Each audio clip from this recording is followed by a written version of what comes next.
Okay, I see it's 7 o'clock and we do have a quorum. So that being said, I'll begin the meeting. This is the meeting for the Dartmouth Conservation Commission. It is our meeting on August 8th, 2023. And as a result of the governor signing on March 29, 2023, a further extension of the hybrid remote meeting options, allowing us that option until March 31, 2025. This meeting is being conducted. There's a raise your hand feature, which allows people to participate, and if all else fails, wave your hand or give me some indication that you wish to be heard on a particular application. If this is, if the discussion is ensuing and it's not a matter you're interested in, please keep your microphone muted until you're recognized. That'll allow us to avoid having background. So that being said, we'll start with our administrative portion of the meeting. And the first is to approve the minutes of 2023. So moved. We have a motion. A Second. All in favor? I'm going to go with Aye. a call vote. Kyle? You're muted. Kyle, just say aye if you agree. I can't hear anything. So Patty, Aye. Joe, Yes. Jim, Yes. Nat, Yes, and I'm a yes. The next would be the approval of the minutes of the July 11, 2023 meeting. So moved. A second on. We have a seconded motion. Second, yes. Okay, roll call vote. Patty, Yes. Joe, Yes. Jim, Yes. Nat, yes, and I'm a yes. That passes unanimously. I don't know what happened to, there he is. The next is to approve the field trip reports of July 11, 2023. So moved. A second? Second. Okay, I'm gonna go roll call vote. Jim, Yes. Joe, Yes. Patty, Yes. Nat, yes, and I think I saw Richard somewhere. Yes, I'm here. Okay, so you a yes? or- Richard. Yes, Okay, that passes unanimously.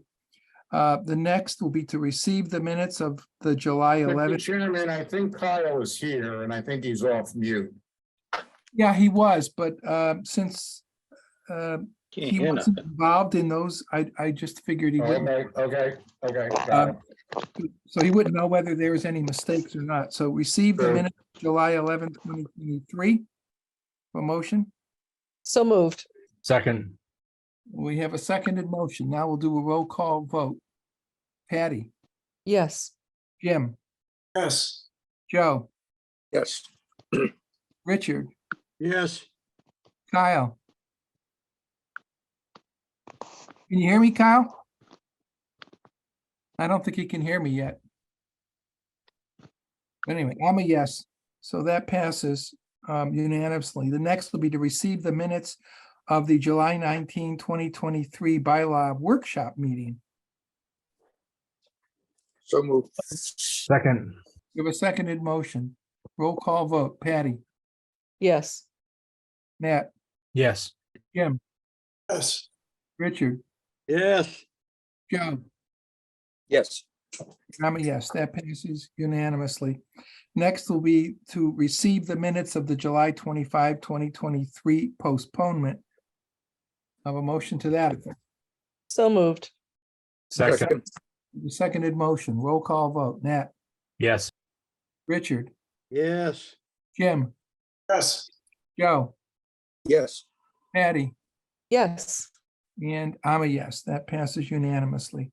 We're now moving on to our field. By the way, before we go there, I just want to let everyone know that this evening we have back as a full-fledged commissioner, Mr. Kyle Ross. Kyle served previously with distinction, and he's back this evening after being approved by the select board. Kyle, welcome on board. I'm not sure if you can hear me or not. I can't now. I apologize. I was having some difficulties because I was in my vehicle, but I got it all sorted out now. Okay, So good to have you on board, Kyle. That brings our commission back up to our full complement of 7. Welcome back, Kyle. Welcome, Thank Kyle. Nice to guys. see you, Kyle. Welcome Nice back. to see you guys. Thank you. You're How you welcome. doing, Kyle? Good, Richard. How are you? Can't complain. Hope your family's well. So, same to you, sir. So we're going now to our field trip reports. The first is a request for certificate of compliance on DEP file 15-2559 from Mary Jo Perry for work on State Road. Mark, Make a what's the, motion. I don't think you need one for a certificate. Yeah, of- you don't, sorry. That's okay. COC. Mark, staff's recommendation on this. So this was a sidewalk installation, from Crossroad West, almost down to Reed Road. All the work was done in full conformance with the plan, recommending a complete COC. Very good. We have a recommendation. Do I have a motion from the commissioners? Make a motion for a complete COC for file number 15-2559. Do we have a second on the motion? Second. Second. So we have a seconded motion. Roll call vote. Patty, Yes, Nat, Yes. Kyle, Yes. Jim, Yes. Joe, Yes. and Richard. Yes. And I'm a yes as well. That passes unanimously.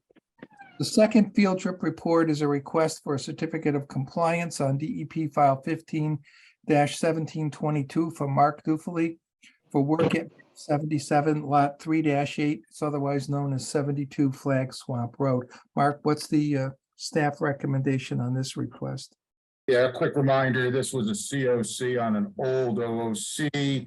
We voted to approve a project utilizing the same driveway crossing. All work was done in full compliance with the plan of record, recommending a complete COC. We have a staff recommendation. Do we have a motion? make a motion for a complete COC for file number 15-1722. We have a Second. mo- we have a seconded motion. Roll call vote. Kyle, Yes. Patty, Yes, Jim, Yes. Joe, Yes. Nat, Yes. Richard, Yes. and I'm a yes. That passes unanimously. Moving on now to number 3, it's a request for determination of applicability from Eric Wazina for construction of the barn and associated driveway and storage area in the buffer zone to a bordering vegetated wetland and in land subject to coastal storm flowage. It's on land described as map 111/35 lot 10/1 It's otherwise known as 166 Gulf Road. make a motion to waive the reading. The So second, moved. Second. Okay. a roll call vote. Nat, Yes. Richard, Yes. Joe, Yes. Jim, Yes.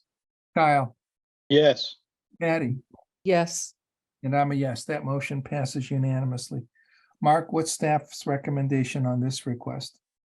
Yeah, it was a fairly large barn structure, storage area, and a gravel driveway located in the buffer zone to a BVW. And also within the coastal floodplain land subject to coastal storm flowage. Having said that, it is in the woods. It is set back a good distance from the BVW, but it is in floodplain. So staff is recommending a -2 on this, but we'd like a condition that ECD's been installed appropriately to segregate all the work from the down gradient BVW. Thank you. We have a recommendation of staff. With motion. make a motion for a -2 determination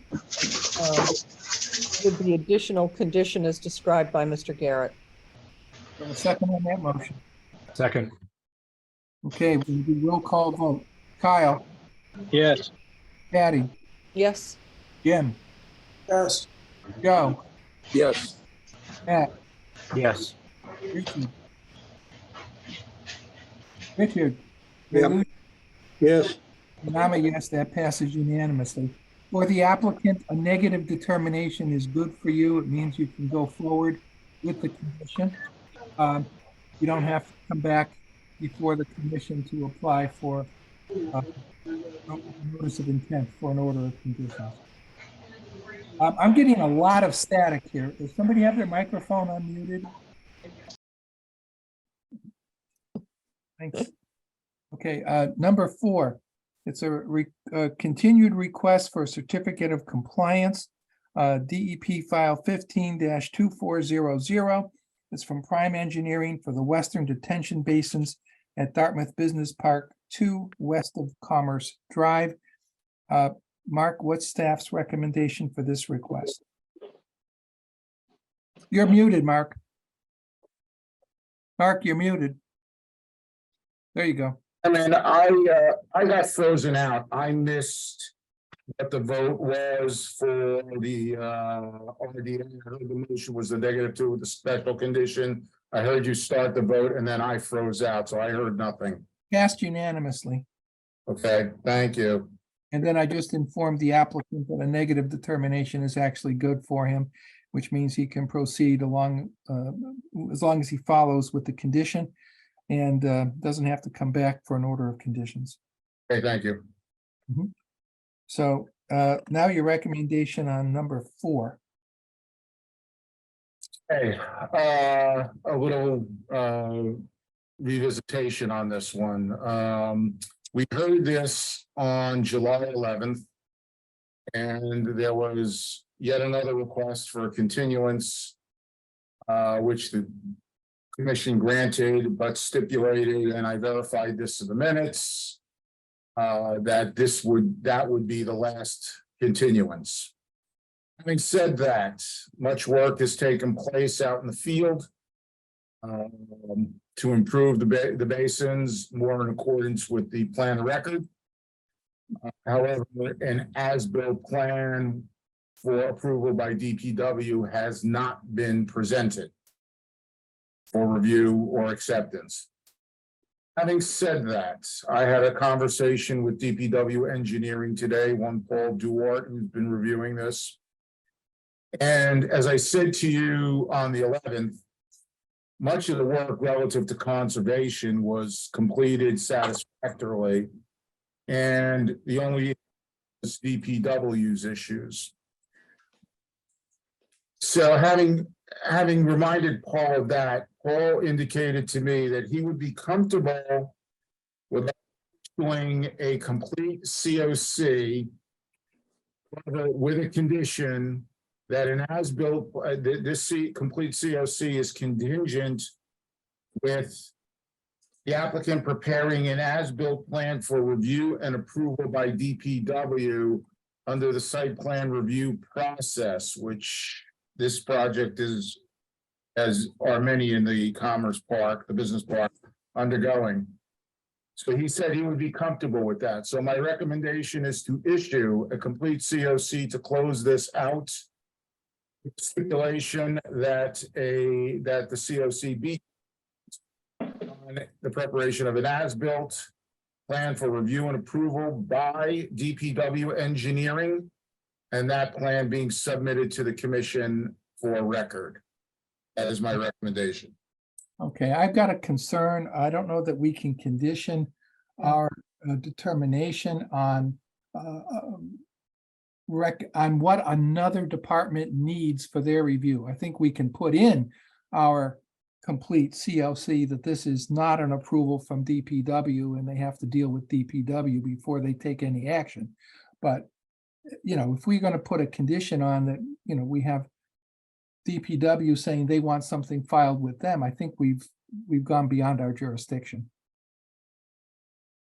I mean, either they've done the work in accordance with the order of conditions that it issued, or they haven't.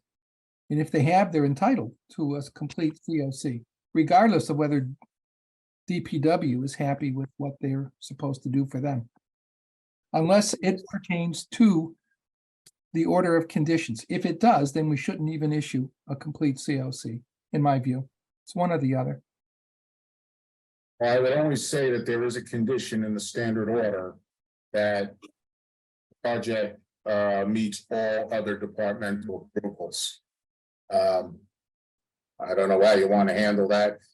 If my recommendation is not good enough, then I think we're subject to denying this, and they would have to refile the COC when they get it all put together. Well, I'm just concerned if we're going to be making the determination of whether or not they've complied with the order of conditions, that they've also complied with any other requirement from any other town board. I think we're beyond our jurisdiction. I don't think we have the right to do it. Yeah. I mean, as simple as that. I think we've gone beyond what we can do. Now, it's not a matter of following a recommendation. It's a matter of following the law. So if we have the right to say, before we can issue you a certificate of compliance, you've got to comply with everything else the town of Dartmouth might require, then we better make sure they've complied with everything else the town of Dartmouth may require. Because we can't just say, we'll give it to you on a condition you do that. That's like it's a nullity. We haven't given them anything. Yeah. Either, anyway, that's my thinking. I just think that we're going beyond what we're allowed to do. I don't have a problem if what I'm hearing staff say is everything we wanted them to do with the order of conditions they've done, I'm satisfied. That we should give them a certificate of compliance. That's all I really care about. If DPW wants to tweak something, that's up to DPW. It's not up to us. Okay. But that's me. Hey, listen, I'm only one vote. Other commissioners want to be heard on this? Mike, I have a question about it. So because they've addressed the issues before the commission, but they haven't completed what DPW wants them to do, and the OOC requires them to do that, are we even able to give them a COC at all? In my view, no. Yeah, If there's a provision in the order of conditions that they haven't complied with, then they're not entitled to a complete certificate of compliance. They haven't complied. Yeah. It's pretty, to me, it's just black and white. yep. Agreed. Hey, Mark, what's the timeline with DPW? Could this be continued and it be complete, the DPW work be completed in a reasonable amount of time? This has been going on for weeks, Kyle. Frankly, this should have been done months ago. Okay, I believe the commission was a little, shall we say, frustrated a month ago at the July 11th meeting, because we've been continuing, waiting for this information, and it hasn't come in. It's been coming in piecemeal, and I understand the commission's point. Without the plan signed off by DPW, they have not complied fully with the order of conditions. So I mean, if you want to deny this, which was an avenue that you provided yourself last time, and so be it. Is the engineer here? Yes, Mr. Rich McCoy is Riomo, here. I'm here. We did today deliver to DPW the final as-built and the verifying computations, but Paul Duat hasn't had a chance to review it all. And I think if you deny it, as long as if we convince him that everything's on the up and up in the next week, we can file for a certificate and be on your next meeting, then I don't have a problem with you denying it tonight, and we'll just come back in 2 weeks. Rich, I think that if we deny it without prejudice, I see no reason why we couldn't do exactly that. And I'd feel more comfortable voting, knowing that we have the DPW blessing on the plan, so we don't have confusion as to what we've approved. Mr. Chairman, for the record, this is the first I heard that was delivered today. Oh, I understand that, Mark. I'm not, listen, I think I just I think I'm putting it's that the on the first we all record. heard. Yeah, I think it's the first we all heard of it, but I'm taking Rich's word that it's been given to DPW. I think it's reasonable to expect DPW within a week or so to be able to respond, and that gives plenty of time to be back on our next meeting with a new request.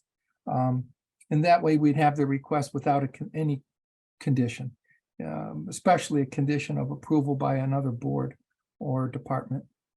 I have a question about that. Do you think we might allow a month for them to come back in case DPW is not happy with what the as-built is and further work needs to be done and it gives them time to get that done? Or do you think this is slam dunk? That's a good question, Patty. Mr. Bayham, I mean, Rich, what do you think about that? Is that something that's gonna be acceptable, and does that make more sense? Yeah, if you continue it for 4 weeks, I'm positive that we'll have DPW concurrence. All right, Mark, think what would be our 4-week out meeting date? September 5th. Okay. So, Rich, I'm going to entertain a motion to deny this request without prejudice. And that would allow you to refile and be on that September 5th meeting. So we're not really continuing this, we're denying it without prejudice so they can come back in with the DPW approval, hopefully. So why give a, Mr. Chairman, date anyway.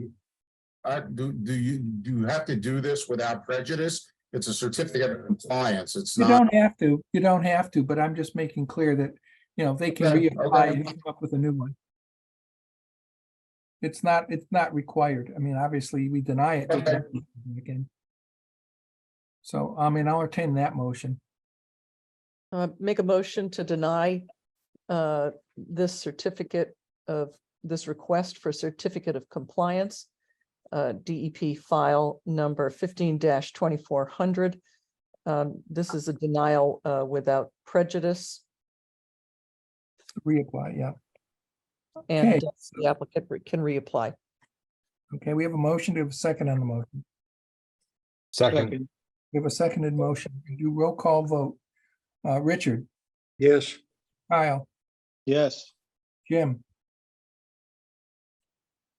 Yes. Patty, Yes, Joe. Joe. Yeah, Yeah, you're Joe. muted. You're muted. Yes, I'm sorry, I muted No myself. problem. No problem. Nat, Yes. and I'm a yes. That motion passes unanimously. thank you. We're now moving to field trip report number 5, which is a request for a certificate of compliance. DEP file 15-2522 from Jason DeBalsi for work at map 15, lot 30-7. It's otherwise known as 34 Plainsfield Drive, excuse me. Mark, what's the recommendation of staff on this request? This is a project that was issued an order of conditions. The owner, Mr. DeBalsi, built the driveway and the building pad in conformance with conditions, but never built the house. So we have a driveway and a pad in the buffer zone. And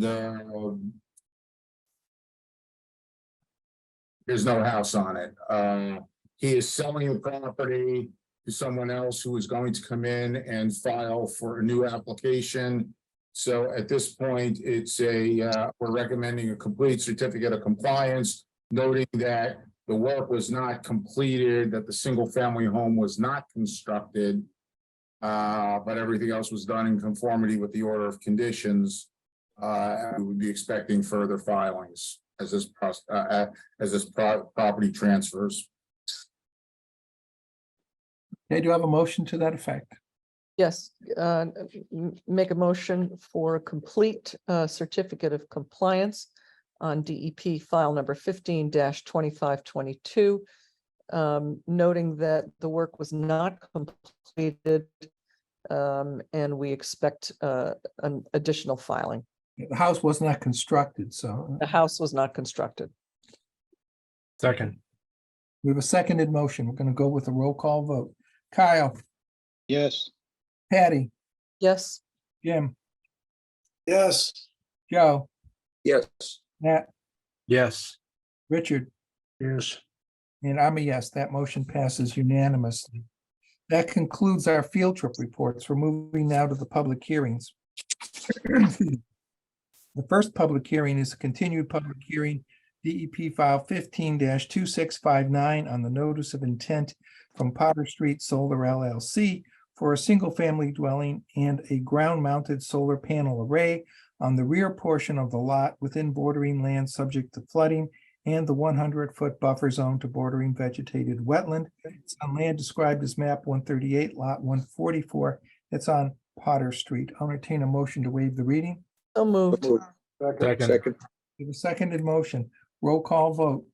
Richard, Yes. Nat, Yes. Joe, yes.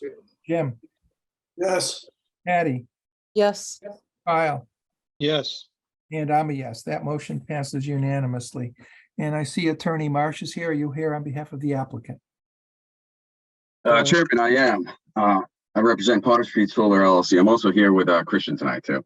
Christian Farland. I did see- Mr. Chairman, for the record, Christian Fallon, Principal Engineer and President, Fallon Corp. Also, partner in Potter Street Solar LLC. We were last in front of the commission, where the commission was pretty adamant and Agent Mark Garrett was insisting for us to do some testing out there to test the soil. We've gone back and forth about that several times. The Board of Health agent, since we eliminated the single family use and just stuck with solar, informed us that we didn't have to do any testing. However, to keep going, pushing the project forward, we agreed with Mr. Garrett. And we contracted SciTech Environmental. Right after the hearing, we reached out to them. We contracted them and they got out there as fast as they possibly can. They did testing, which I'll have Attorney Marsh discuss with you. Once the testing was done, they had to send the testing material out to a lab. The lab again took about 3 weeks, and that's as quickly as we could get it. Once we did get the results, LSP Jeffrey Souza, licensed site professional from SciTech, put a letter together dated July 18th, and we submitted that to the commission. I think it's important. I'm just going to read one line from this letter, which for me is, as a developer, is the most important thing. And it's in the last paragraph, and it says word for word, since such conditions are not subject to regulation by Mass DEP, there is no unacceptable risk to human health and the environment, particularly for the proposed property use as a solar array farm. So for me as a developer, public health is very important. I did pull the single family use out of it just because of the history of the area. I wouldn't want to develop single family use in this area. So I think the best use is to stick with the solar, which I do plan on doing. And, I believe I've gone, above and beyond the request that the commission have asked. This cost, not just to bring expenses into this, but this additional request costs about, into it now for another 20,000 to get this testing done. And the results in the letter support that there is no risk to the public. So that being said, I'd like to turn over to my environmental and real estate use attorney, Mr. Marsh. So to piggyback on what Christian had just said, we did hire a site tech, and Jeff Souza, who's the licensed site professional, went out and did a soil quality investigation. I know that there's some concerns with the commission concerning the soil quality at this property, and mainly I believe it's due to the temporary disturbances that may occur during some of the construction here. I think Christian has explained in the past, the work that's going to get done. I mean, it's for the actual panels, they'll be supported by helical piles, which will be a temporary disturbance. There won't be an excavation during that work. The affected land will be revegetated, restored. So should be any concerns with respect to the soil. There will be some minor excavation that'll be done, but it'll be backfilled. And if there's any soils left, they'll be managed by the licensed site professional. So in response to the email we did get from Mark Garrett, I would like to provide the commission a soil management plan that the licensed site professional can prepare, which essentially is gonna explained, and we can have it for the commission to explain how any excavator disturbed soils be managed during the construction project.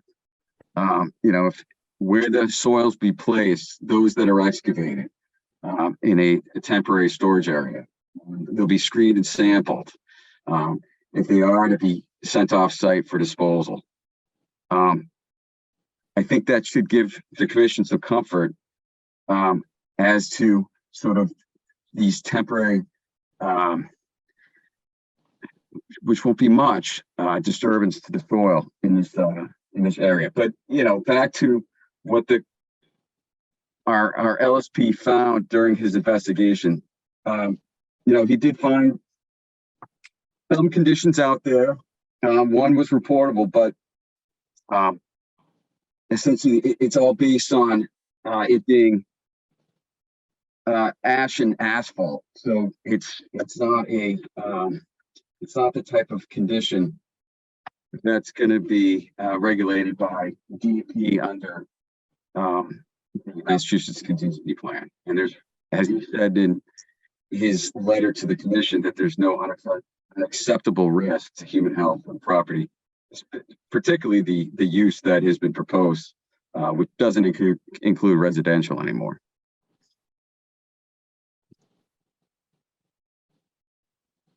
Thank you, Attorney Marsh. Does that conclude your remarks? It does, unless you have any questions for me. Well, we might, but I just wanted to make sure I gave you the opportunity to put your presentation in before asking for staff's recommendations and observations on this application. Hey, I'm not gonna go over things that we've been over time and time again. I do acknowledge we did receive a letter from SciTech dated July 18th, 2023, which was a wonderful summary of their findings. However, a subsurface investigation is more than just a summary statement, a 2-page letter. I saw no data sheets. I saw no soil logs. I was told that depths of 5 to 10 feet below grade. I don't know what that means out there. I think that an appropriate submittal, and this was fine as a summary. This was and I believe I emailed to Attorney Marsh and copied everyone. I thought it was a good first step, but this to me is a summary of a soil assessment. It is not a soil assessment with backup data to support the comments. I have no reason to question SciTech, but I want to see the soil logs. I don't know what the bottom material was. So I think that there is still some information that's lacking. We received on Friday, Attorney Marsh emailed me a site plan with some penciled locations of the soil borings. We went out today. We saw no real evidence of digging, but that doesn't suggest that they didn't do it. Everything was pretty much weeded over. There was some markings that would have indicated, digging. But I have no idea what the soils below the surface are. I'm being told that they have certain constituencies, they have certain chemicals. We're told that they're below reportable levels. Well, that may be so. I'm not saying they aren't below, but without data sheets, I'd like to have a crack at looking at this. I've looked at a fair number of hazardous waste projects in the past, so I'd like to at least concur or dispute the survey, the summary based on what I have found. Mr. Farland suggests that they have complied with everything. We still do not have a sign off on drainage. The drainage consultant emailed everyone that he still has questions. The base question happens to be that the drainage analysis was conducted with the assumption that the underlying soils were Ridgeberry and Freetown nuts. Our observations indicate that they're urban soils. The phase 1 environmental assessment also indicates that they're urban soils. Maybe urban soils are the same as Ridgeberry and Freetown. Maybe they're not. But the drainage analysis did not depict the fill material that has been identified by the phase 1 and now this site assessment and through staff's visual observations. So I've got some questions on that. Attorney Marsh speaks of the helix anchors. And that's only one of the excavations. The site plan that I have shows the installation of telephone poles, or utility poles, I should say, and a portion of the line being entrenched.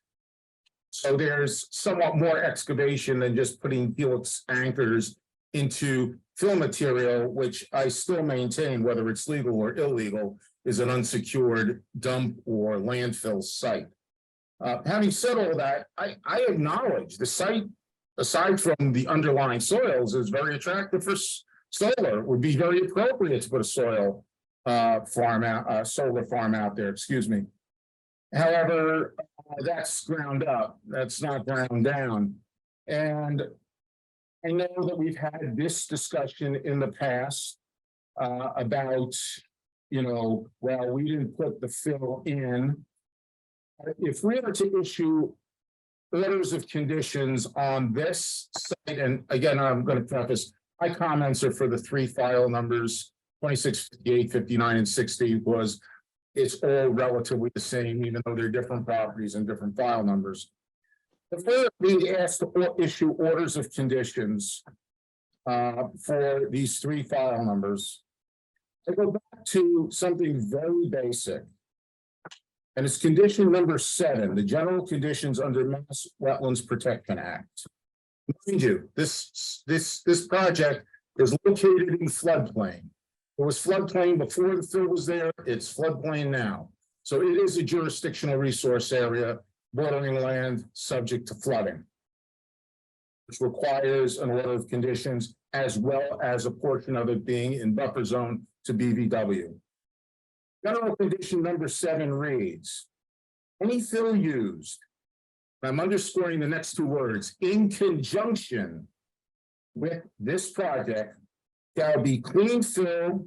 Any fill shall contain no trash, refuse, rubbish, or debris, including but not limited to lumber, bricks, plaster, wire, lath, paper, cardboard, pipe, tires, ashes, refrigerators, motor vehicles, or parts of any of the foregoing.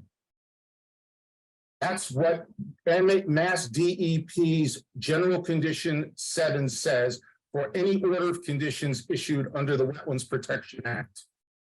I think if you read the summary letter, I think if you read the phase 1 site assessment, you will find that this material exists. My observations have seen much of this out there.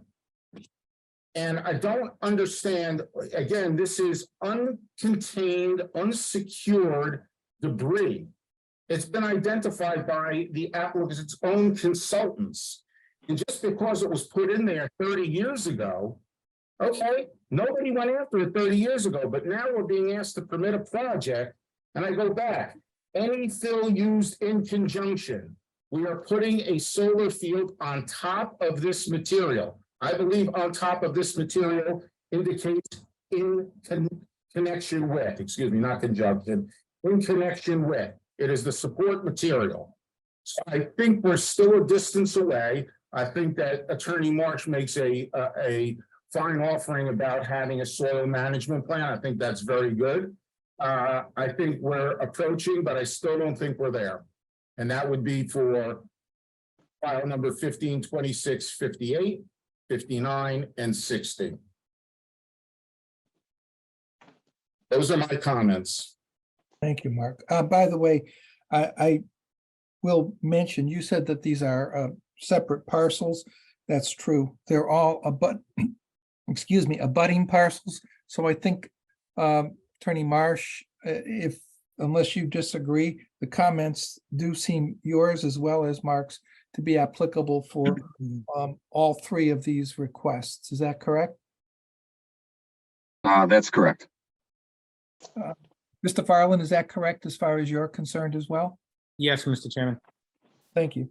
I just want to be sure, just because, you know, we're going to have those other two coming up, but we may as well go through this discussion now and just have it be applicable for the other two as well. Instead of having three discussions that are identical with each other. I give you an opportunity, either Mr. Farland or Attorney Marsh, to discuss or rebut what Mr. Garrett has just stated are his concerns. Sure. I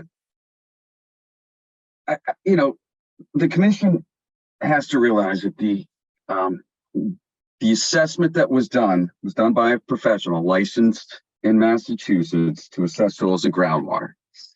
And he provided an opinion with sufficient detail as to the conditions, the current conditions of the soil, the quality of the soil at these properties. It's unnecessary for the commission to see the soil logs or the hard data where it's already been analyzed by the professional licensed in the state to review that information and provide it in a form as a report, or in this case, a summary to the commission explaining the conditions. I disagree that the fill, if it's at the property, if it's brought to the property, needs to be clean fill. It's unreasonable to accept that all fill on the property that pre-exists the project needs to be clean to satisfy the Wetlands Protection Act. It's the fill that comes in as part of the project that needs to be clean. You would be cleaning up the city of New Bedford down 10 or so feet to comply with what was just provided as an opinion of how the Wetlands Protection Act reads with respect to clean fill brought to a site.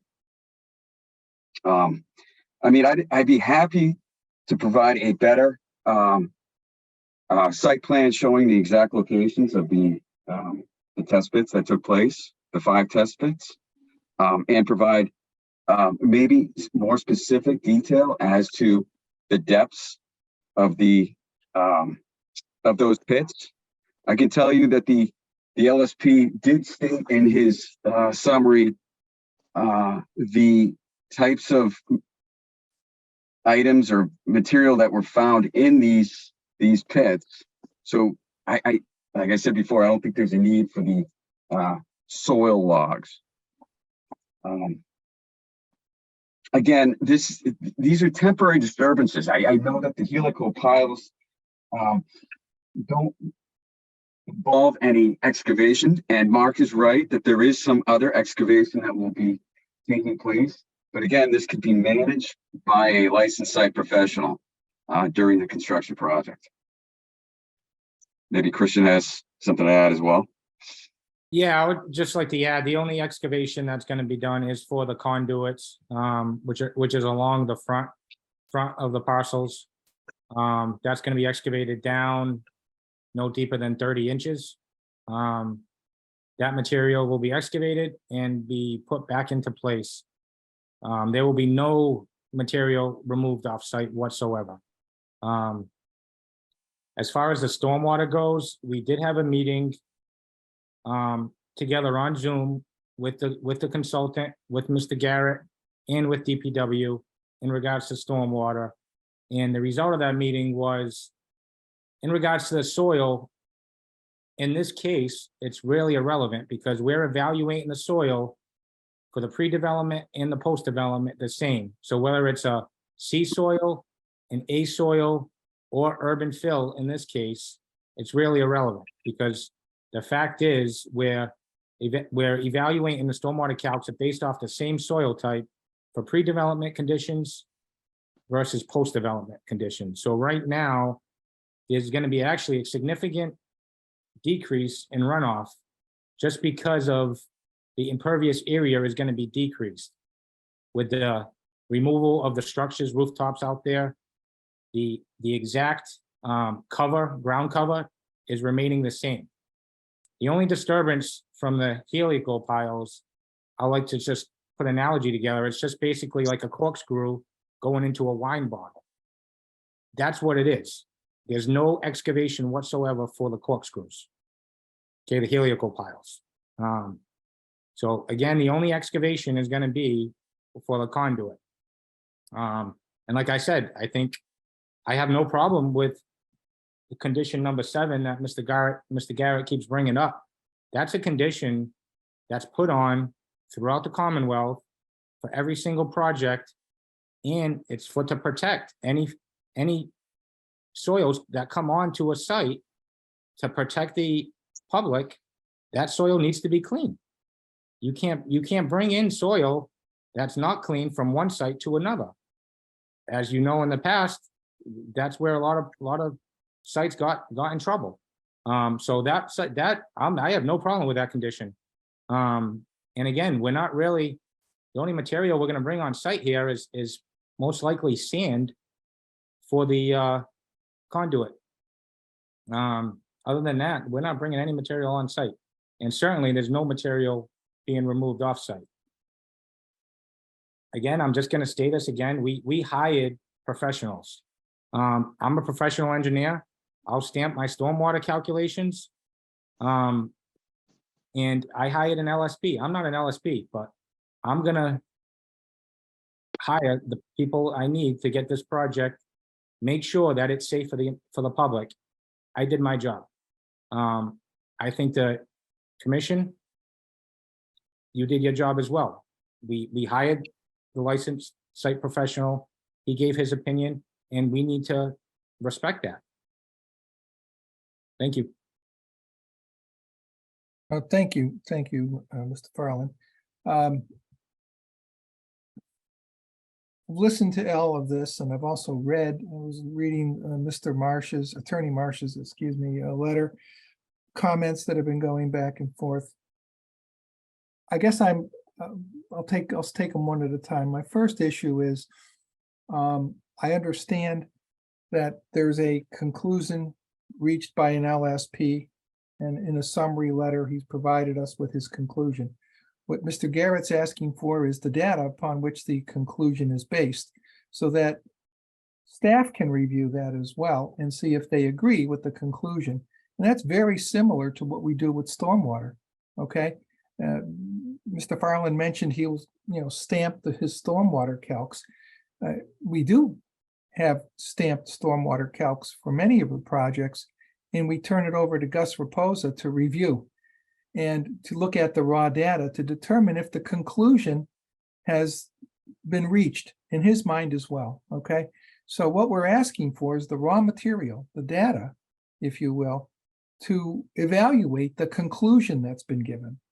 I think to expect the commission to just take the conclusion without the data is asking them to take one's word for it, which we just don't do for anybody. Okay, so I think Mr. Garrett's correct. We should have that, and that would include the soil logs. Now, as far as whether or not the condition number 7 is interpreted the way Mr. Garrett interprets it, or the way, well, I'm assuming you're interpreting that way too, Attorney Marsh, but certainly Mr. Farland, I think we should have some briefing on that. So we can, as a commission, look to see just how has that been interpreted throughout the state? Has that been interpreted as meaning only the materials you bring on site have to be clean, and you can have the dirty materials on site as long as they're there before you were? If that's the case, I mean, we follow the law, okay? And I think there needs to be more than just a conclusion. There needs to be a briefing on that so that we can see what support there is for the proposition. That's my view of it, and I'll open it up to any commissioners, but I wanted to let you know. I mean, I understand that you've done a lot of work out there to try to make this a good project for the town. Never doubt it. I mean, I know the folks that you have there are quality people, and you'd never want to put something into the town of Dartmouth that would harm its residents. And I'm certainly not, I don't think this commission is saying otherwise, but I think in order for us to vote, for my vote anyway, I'd need to know what the raw data is, and I'd need to know what that interpretation is of whether or not Mr. Garrett's correct or applicant's correct. And however the law comes down on that, I'll abide by it. I mean, that's me. Next. Any other commissioner? I'd like to comment on this. You know, I do very much appreciate the fact that you went and you did the soil assessment the way we had asked you to do that. And as Mr. Kehoe mentioned, you know, we do believe that you're trying to do your best to make this a good project. But I am also concerned that we're only getting a summary, and it seems a little confusing to me why we wouldn't be getting the whole soil assessment, including the soil logs and all of the data that goes with it. I believe we typically do get that. So you know, you've obviously hired a very professional company to do this, and we understand that and appreciate that, but I think it's very reasonable to see the data. So I would agree with staff recommendation on that, and also Mr. Kehoe. I also agree with Mr. Kehoe on that perhaps what we need is an interpretation of the Wetlands Protection Act. That particular sentence, we do need some clarification on that. Because I'm not sure myself, and I think that, you know, the intricacies of that sentence need further analysis. I am concerned about the excavation with the conduits, 30 inches down. You know, it makes me a little nervous that you're going to go almost 3 feet down in an area which may have, we don't really know what's in the data, as I mentioned before. So I continue to have concerns about this. I just think we don't have enough information. But I appreciate the fact that you've gone to the lengths you've gone to, but I think that we need to evaluate more data. So those are my comments. Thank you, Patty. Are any other commissioners that want to add their 2 cents in here?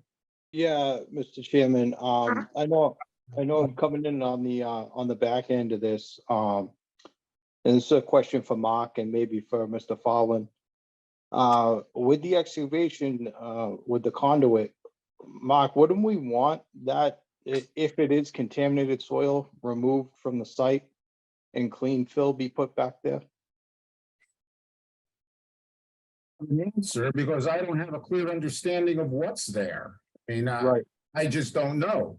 I mean, that's what I've been asking for. I've been asking for a clear characterization. I've gotten a summary. I have no reason to dispute the summary, but there's no backup to verify the summary. And I mean, that's what I'm asking for.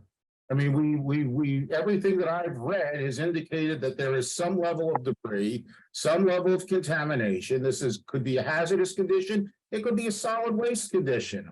We don't know that. You know, we have seen that there's debris out there. I mean, Attorney March indicates you'd have to dig up New Bedford. Well, we don't dig up sites that are not being used. When we have a site that's being proposed for a new use anywhere, this kind of diligence is certainly required and for any real assessment. I'm not suggesting we tear up the whole town of Dartmouth, but if we're going to start sticking holes in vacant land, we should know what's there so we can know what to do if a problem arises. I don't have a direct answer to your question, Kyle. I don't know. I mean, I think that Attorney March indicates a soil management plan. That would certainly be very helpful. I have no problem with that. If I may, Mr. Chairman, Yes, absolutely. Mr. Ross, thanks for your comment. I'm just gonna bring up an example of a project that I did in Dartmouth, where we had soil very similar. It was a familiar apartments. I believe some of the commission members were on the commission at that point. But that project, that soil, we had to, there was some soil on that site that we couldn't remove off site. Very similar situation. There was some stuff that was dumped there, and we had an LSP on board. And this was a residential project, so the requirements are even more stringent. So to answer your question, as long as it's not a risk to the public, and it's not a DEP, we don't need to notify DEP, it means the soil's clean. So the soil can remain on site. We don't need to take the soil off site. If the soil is contaminated and it's a risk, then yes, there would be more requirements. But in this case, from the summary that we have, and I'll let Mr. Marsh talk about what the next steps of the data will be reporting. But as of right now, we wouldn't have to remove any of this material off site. Thank you.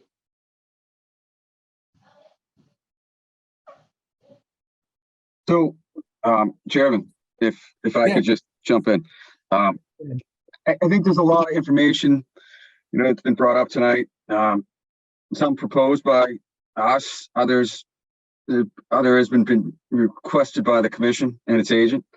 I would suggest we bump this out for 2 weeks to the next meeting date. Consider Yeah, those. That'd be August 22nd, Jim. August 22nd would be our next meeting date. Okay.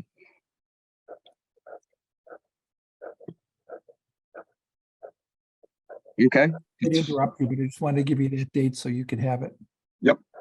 That would give us time to, you know, consider what you're requesting, you know, particularly the briefing on that, that condition number 7. Some of the other things that have been brought up tonight, that they can be then addressed at that August 22nd meeting date.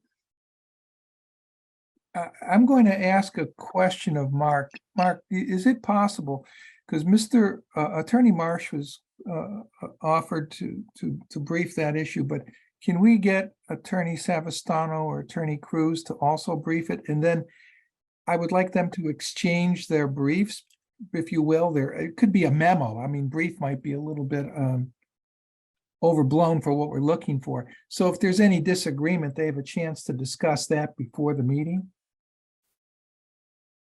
If you're authorizing me to press that, I will do that. I think we should. I mean, it seems to be a I fun. think it's a good idea. you know, I think it's a great idea. Yeah. I mean, this way, you know, you don't come to the meeting with conflicting opinions and you haven't discussed it. That's my point. I think if you do, you might actually come to some agreement as to the interpretation, and then that'll help us out enormously. I think I would suggest here, I know that Attorney March asked to bump it 2 weeks. If we are going to ask our town council for an opinion on that condition, they are in the throes of fall town meeting prep. I would request, could we bump this out to the 5th of September? to allow them a little bit more time. I don't know if they could spin it around in 2 weeks. I'll leave that to the applicant. I understand. I'm asking, I'm not telling, I'm just asking. I understand that. Hey, I got that, Mark. But I mean, I understand your point and I'm not disagreeing with you.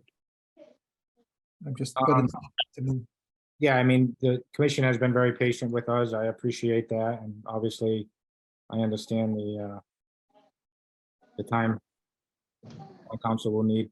I have no problem with that. It'll also give us time. I want to make sure that our stormwater calcs are revised per the urban fill, and I can get them over to Gus Reposo for his final blessing.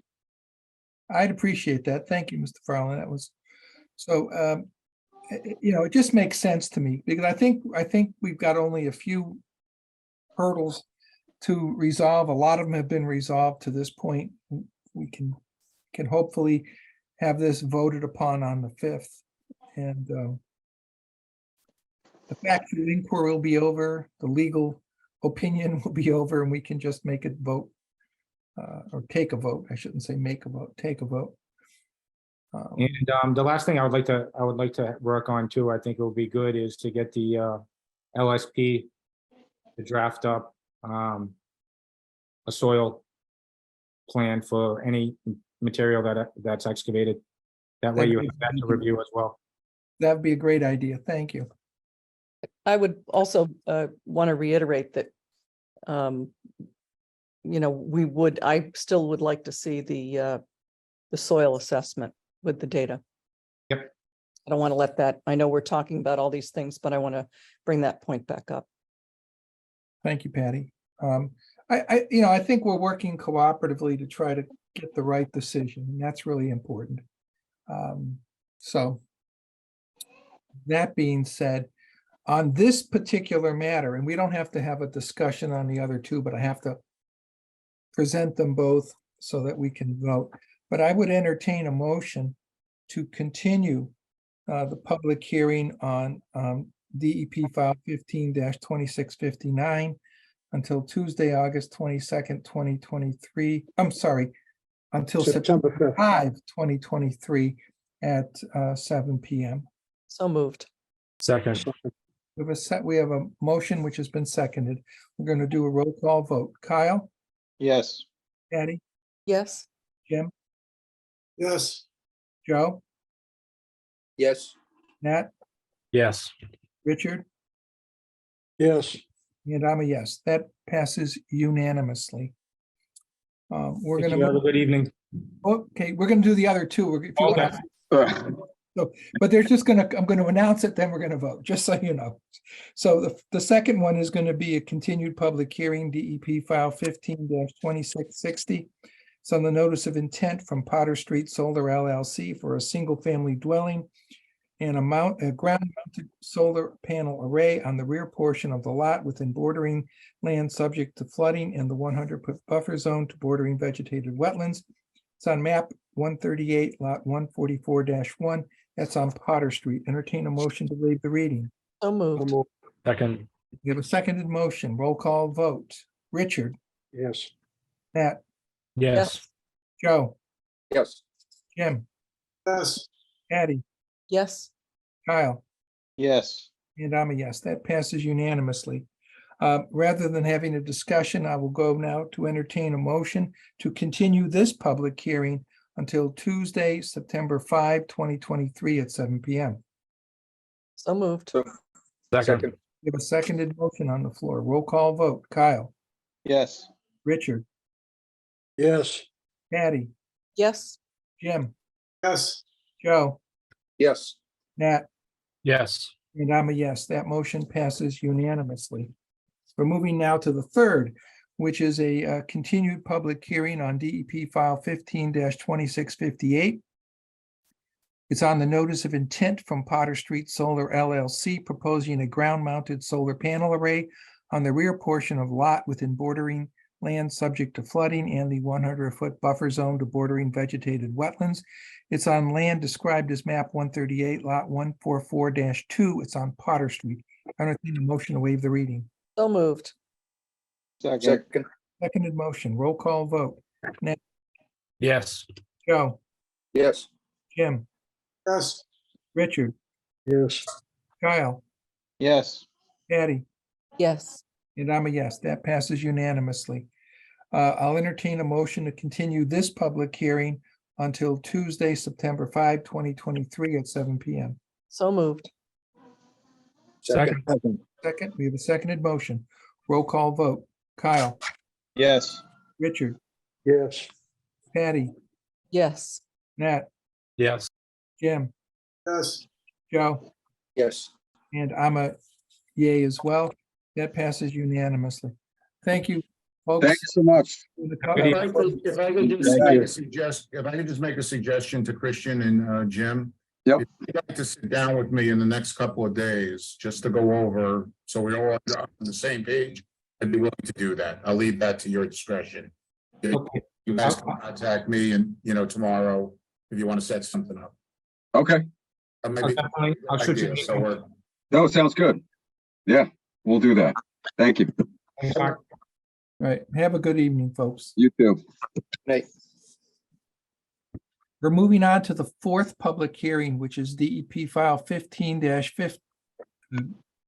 15-2692, excuse me, on the notice of intent from Rolanda Barboza Mello for the removal of existing patio and construction of an addition in the buffer zone to the bank land described as map 186 lot 6, otherwise known as 50 Lakeside Avenue.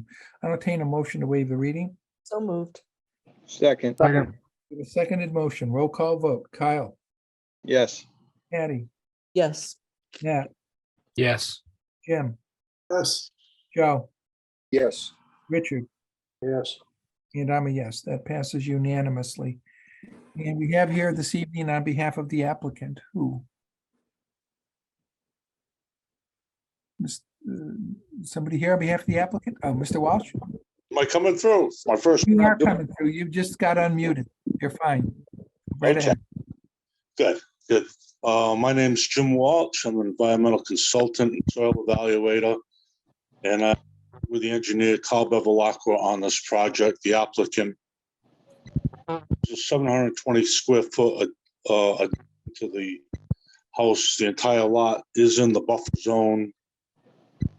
And there were requests from DPW for recharge for an existing shed. Patios removed. It's the erosion control will be installed, of course, and the lot is essentially one right pond's edge where there's a concrete seawall. It's all the work is out of flood zone A. So I'll turn it over to Mark's report on that. Thank you. Mark, what is the staff's observations and recommendations on this request? actually, Mr. Chairman and Mr. Walsh, I'm turning this over to Adam Seablum, our conservation officer. He did the review on this and he's going to do the presentation. Thank you. Adam, the floor is My yours. camera just doesn't work. That's okay. We can still hear you. That's the Okay, important. that's what's important. Jim covered most of it. I mean, more importantly, the addition's about 20 to 30 feet off the existing concrete seawall. Nothing problematic here. Therefore, staff is recommending issuing a standard order of conditions with erosion control device, with an erosion control device condition as per the plan dated 7/14/2023. Thank you, Adam. Do any commissioners have any questions of the applicant or staff? I see none. Is there anyone in the audience that wants to be heard on this application? I don't see any or hear any. So that being the case, I'll entertain a motion to close the public hearing. so moved. Second. second, Motion. So roll call vote. Patty, Yes, Richard, Yes. Kyle, yes, Jim, Yes. Nat, Yes. Joe, Yes. and I'm a yes. That passes unanimously. The public meeting is closed. Commissioners, what is your pleasure on this request? make a motion for a standard order of conditions according to the plan submitted on July 14th, 2023, with a additions as described by Mr. Seablem. second, We have a seconded motion, a roll call vote. Nat, yes, Joe, Yes. Tim, Patty, Yes, Richard, Yes. Kyle, Yes. and I'm a yes. That passes unanimously. Thank you. We're moving on now to number 5. It's public hearing DEP file 15-2693. It's on the notice of intent from Ian Woodcock to control invasive vegetation, resod existing lawn, install a fence and construct a stairway down to the water in the buffer zone to a salt marsh, riverfront area, and land subject to coastal storm flowage. It's on land described as map 127, lot 67, otherwise known as 710 Elm Street. Entertain a motion to waive the reading. so moved. Second. We have a seconded motion. Roll call vote. Nat, yes, Richard, Yes. Joe, Yes. Patty, Yes, Jim, Yes. Kyle, Yes. and I'm a yes. That motion passes unanimously. And who is here this evening on behalf of the applicant? It's me, Rich Riom, Prime Engineering. This is a lot that's almost to the northwest end of Elm Street, and it borders on Buttonwood Brook and the upper Pontiac Bay. The proposal to remove invasive vegetation is bittersweet and other vines, and that's proposed to be removed by a professional landscaper using hand tools. And the other proposal is to redo the lawn area, just basically put down some good sod. It's an existing lawn for the majority of the site, and we're just gonna redo the lawn. The main proposal is to have a stairway down to the water. Right now, people are basically dragging kayaks down the bank, and it's causing some minor erosion to the bank, and it would be much better to just basically have a walkway down and then a pier, 3-foot wide wood pier, 3 foot above the existing marsh to the water. And while we were doing this, even though usually the commission doesn't review property line fences, Mark Garrett thought that it might be best to include everything that we're proposing. So we show a fence running, basically a vinyl stockade fence running along the property line. And the last thing is a kayak shed. Basically, the idea is to access the water by kayak, but not leave the kayaks on the salt marsh. Basically, every time you use it, bring it back up. And that shed is going to be portable. It's going to not have any foundations. It's basically, and because it's portable, it's not usually something that the commission reviews any more than a boat trailer parked on a lawn would be something that you'd find. But again, in the spirit of showing you everything that's proposed, we show that on the plan, and we're bringing power out to that portable shed. So there'll be underground cable buried with basically the ability to plug the shed in, so it has electricity for lights. That's the entire presentation. The Conservation Commission delineated the edge of the BVW down at the bottom of the bank. A good portion of the site is floodplain, so it's jurisdictional, and it's riverfront from the Buttonwood Brook. So those are the resource areas: riverfront area, floodplain, and actual wetlands that we're crossing with a 3-foot wide wood pier walkway above the marsh. That's the end of the presentation. Mr. Ray. Mark, again, for staff's comments and observations. I am again going to yield to Adam on this one. Thank you. Adam, you're on. Okay, thank you. And Mark, you can help me out on this. There was a letter of opposition submitted from an abutter. I'm not sure if that should be read in prior to my recommendation or not. The letter that you're referring to, Adam, was circulated. Okay. So it is part of our record. Okay. There's no reason to read it unless you want to. It's up to you, but it's not required. It's part of the record. Okay. So as Rich stated, the project is to control invasive vegetation, resod the existing lawn, install a fence, and construct a stairway down to the water. The entirety of the project falls within riverfront area and land subject to coastal storm flowage. Staff is recommending issuing a standard order of conditions with an erosion control device condition at the toe of slope proximal to the stairs, along with 4 special conditions. One being special condition number 43, that the applicant must submit a list of all cuttings prior to work. The next special condition being all invasive species are to be removed by hand to the lawn area and then can be removed by a truck or a different vehicle, but must be taken out to the lawn area. Special condition number 45, the applicant must schedule a site visit prior to the vegetation removal to review the specifics of the cutting and review the identified plants for removal, and a plan shall be provided prior to the site visit. And then lastly, the proposed fence must have a height limit of 4 feet, and it must be an open rail or picket fence. Well, Thank I'm not sure that we would agree to Conservation Commission giving the characteristics of the fence or the color or style. Well, it wasn't the color. I think what he said was it was the recommendation would be a split rail or picket fence. And I think what you had indicated you were looking at was a vinyl stockade fence. So I guess it is a style issue, but it certainly, I didn't hear anything about color.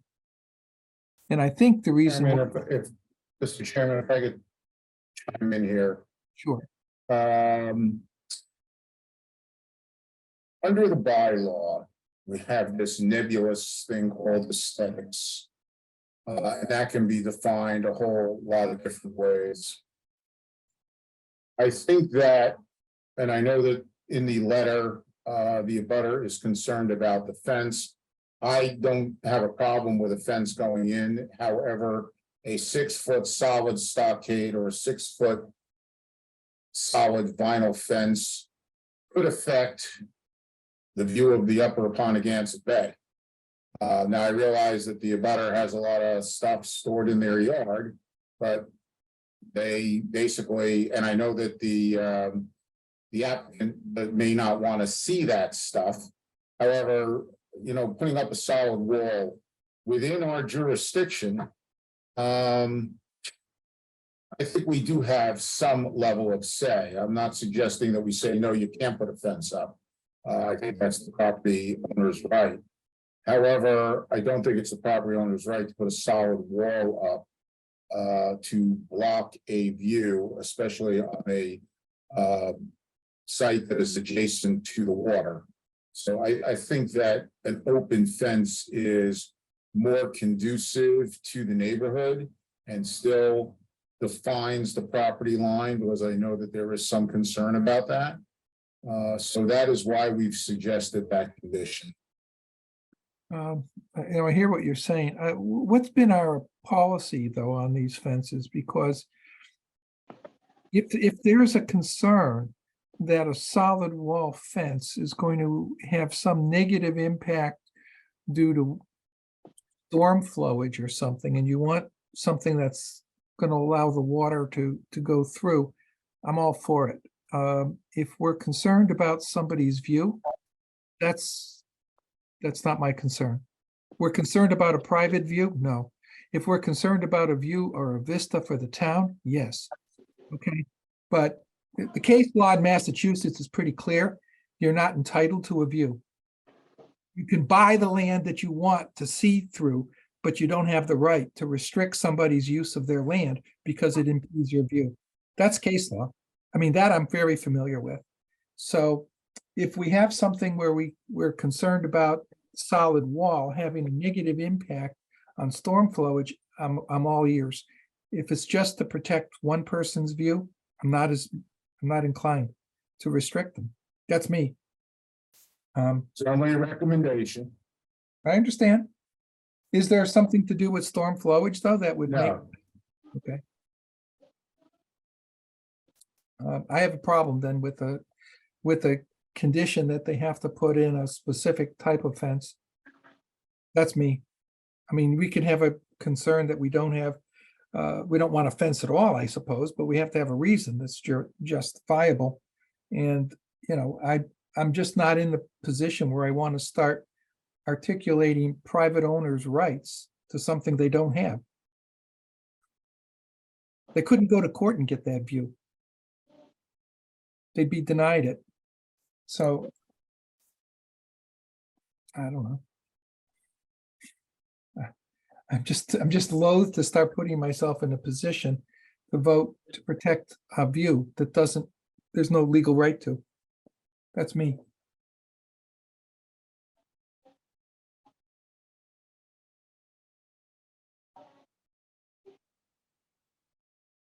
Other commissioners?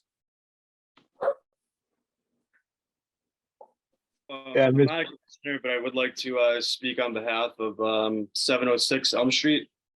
Certainly, you can speak on behalf of 706 Elm Street. I have their permission to do so. I do believe there's a town bylaw for what they call a nuisance fence.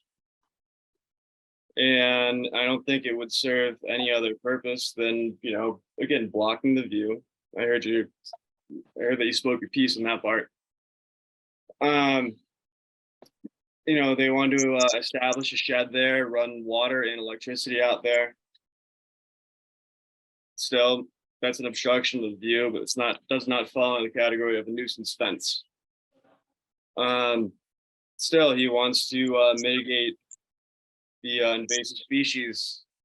Speaking as a mass arborist, yes, there is a slight bittersweet issue, as we have everywhere else. You know, it's something that just definitely goes uncontrolled, and it is very hard to mitigate. You know, there is you know, I believe, you know, 2 Norway maples on the, you know, proposed mitigation of invasive species, and that's fine and dandy, but everything else is a native species of our area. What is everything else? Everything else would pertain to white cedar, choke cherry, black cherry, what have you. There was an ash tree, but as you know, we are under the attack of ALB. Okay. So if I heard Mr. Garrett correctly, he wanted a condition, or, excuse me, Mr. Seablum, wanted a condition where before any invasive species are removed, that there's a on-site with Conservation Commission agent. So I guess, you know, that would certainly be an issue to determine whether or not it's truly an invasive or it's. I mean, Well, Oriental some- bittersweet is 110% an invasive species, and it does not, you know, benefit anyone.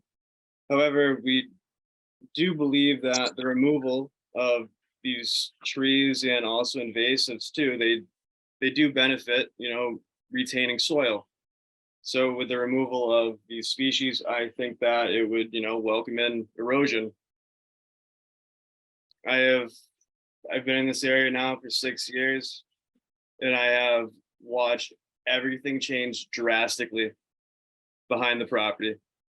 It's been exponential, and there's nothing we can do to change that, stop it. But at the same time, I used to be able to, you know, go down back and hop from, you know, this side to the opposite. All the grass is gone in the center, and, you know, we're losing landmass here, especially for 706 Elm Street. It still slows down erosion.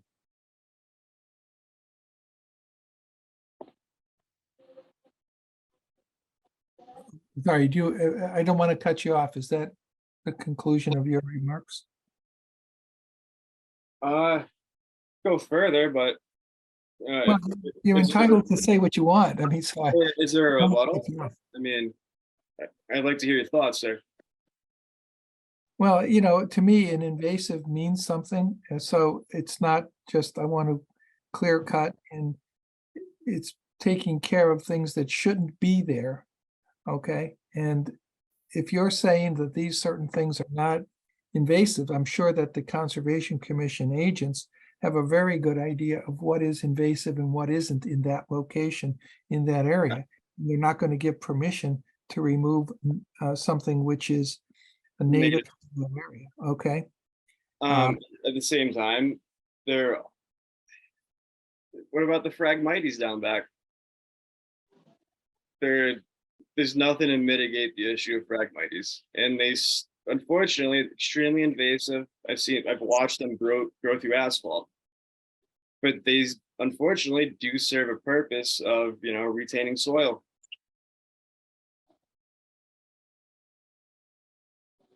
Well, I can only go on the basis of staff recommendation. So, if indeed that's going to create an issue that I certainly would look at the science behind it. You want to provide us that? We'd certainly be able to look at it. Most definitely. If I could respond, I understand Mr. Ruta's comments, and that's why we are just not wholesale saying, yeah, go ahead, take out the invasives. We want to see what you're going to take out. We want to see where it is. We want to make a judgment as to whether it is prudent to remove it or not.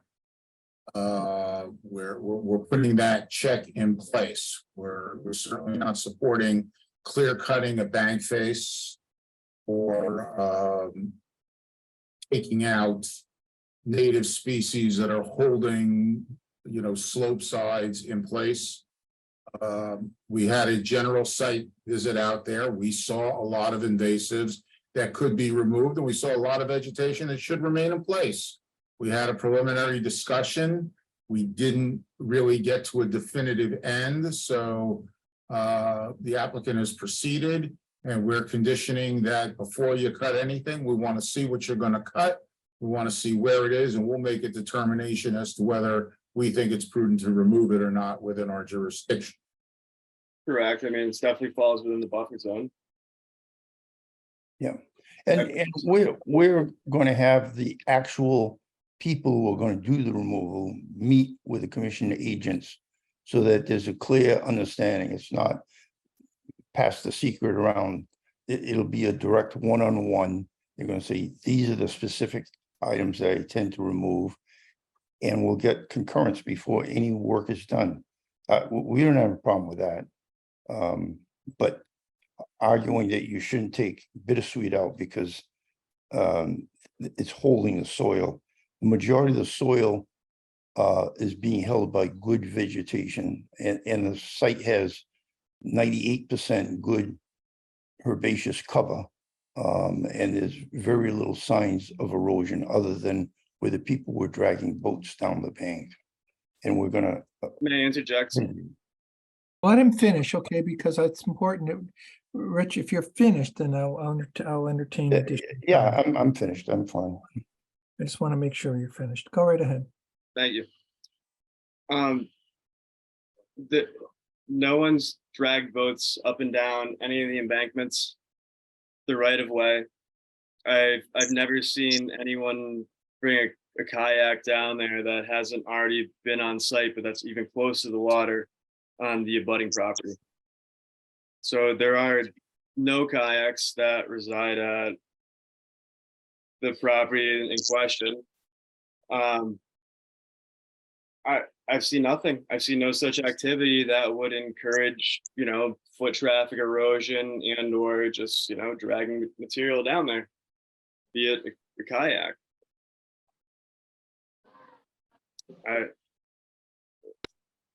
That's kind of nonsense, if I must say. Well, then, I guess if there's no kayak dragging, it shouldn't be a problem because they're going to prevent it anyway. So there won't be any in the future. But they haven't been accessing it through the abutting properties right away. Through whose right away? Whose right away? 708 Elm, 708 Elm has a right of way. Who owns the land on which the right of way exists? John Kenny.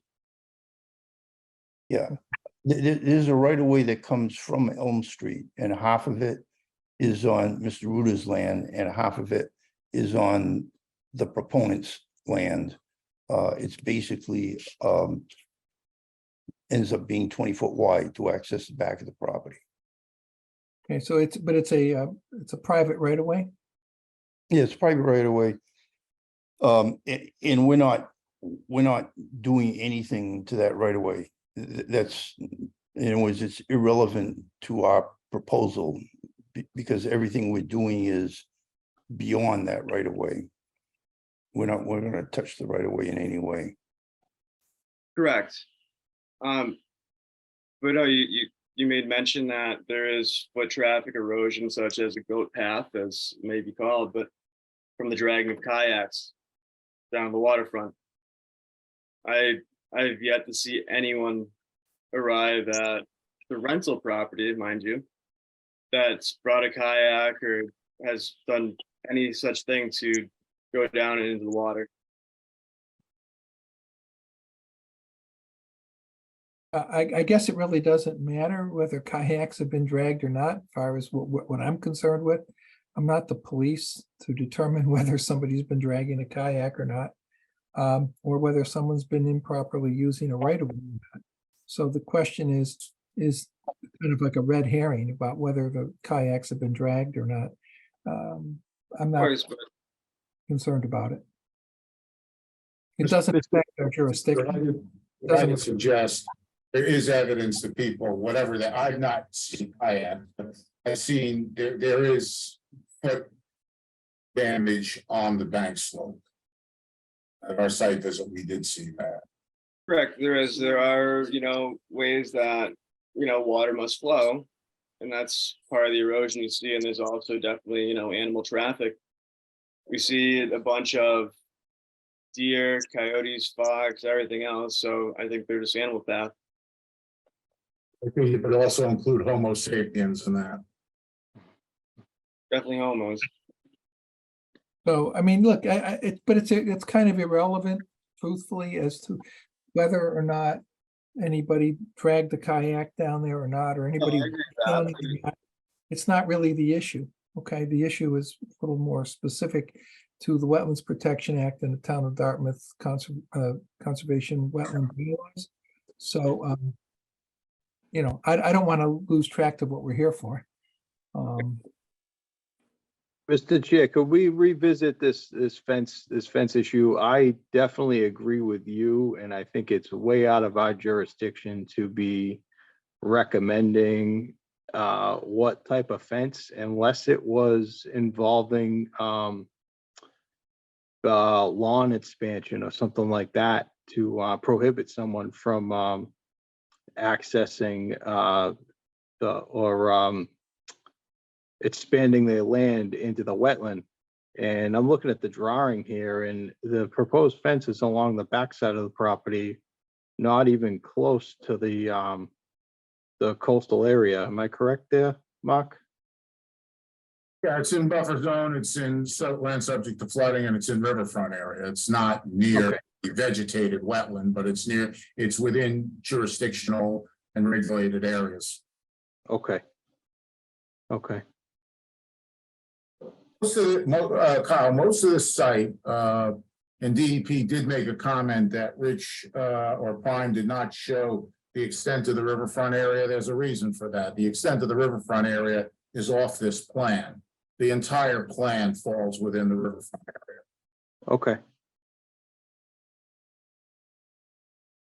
So that could be, I think, the only reason why we would want the traditional split rail or open fence.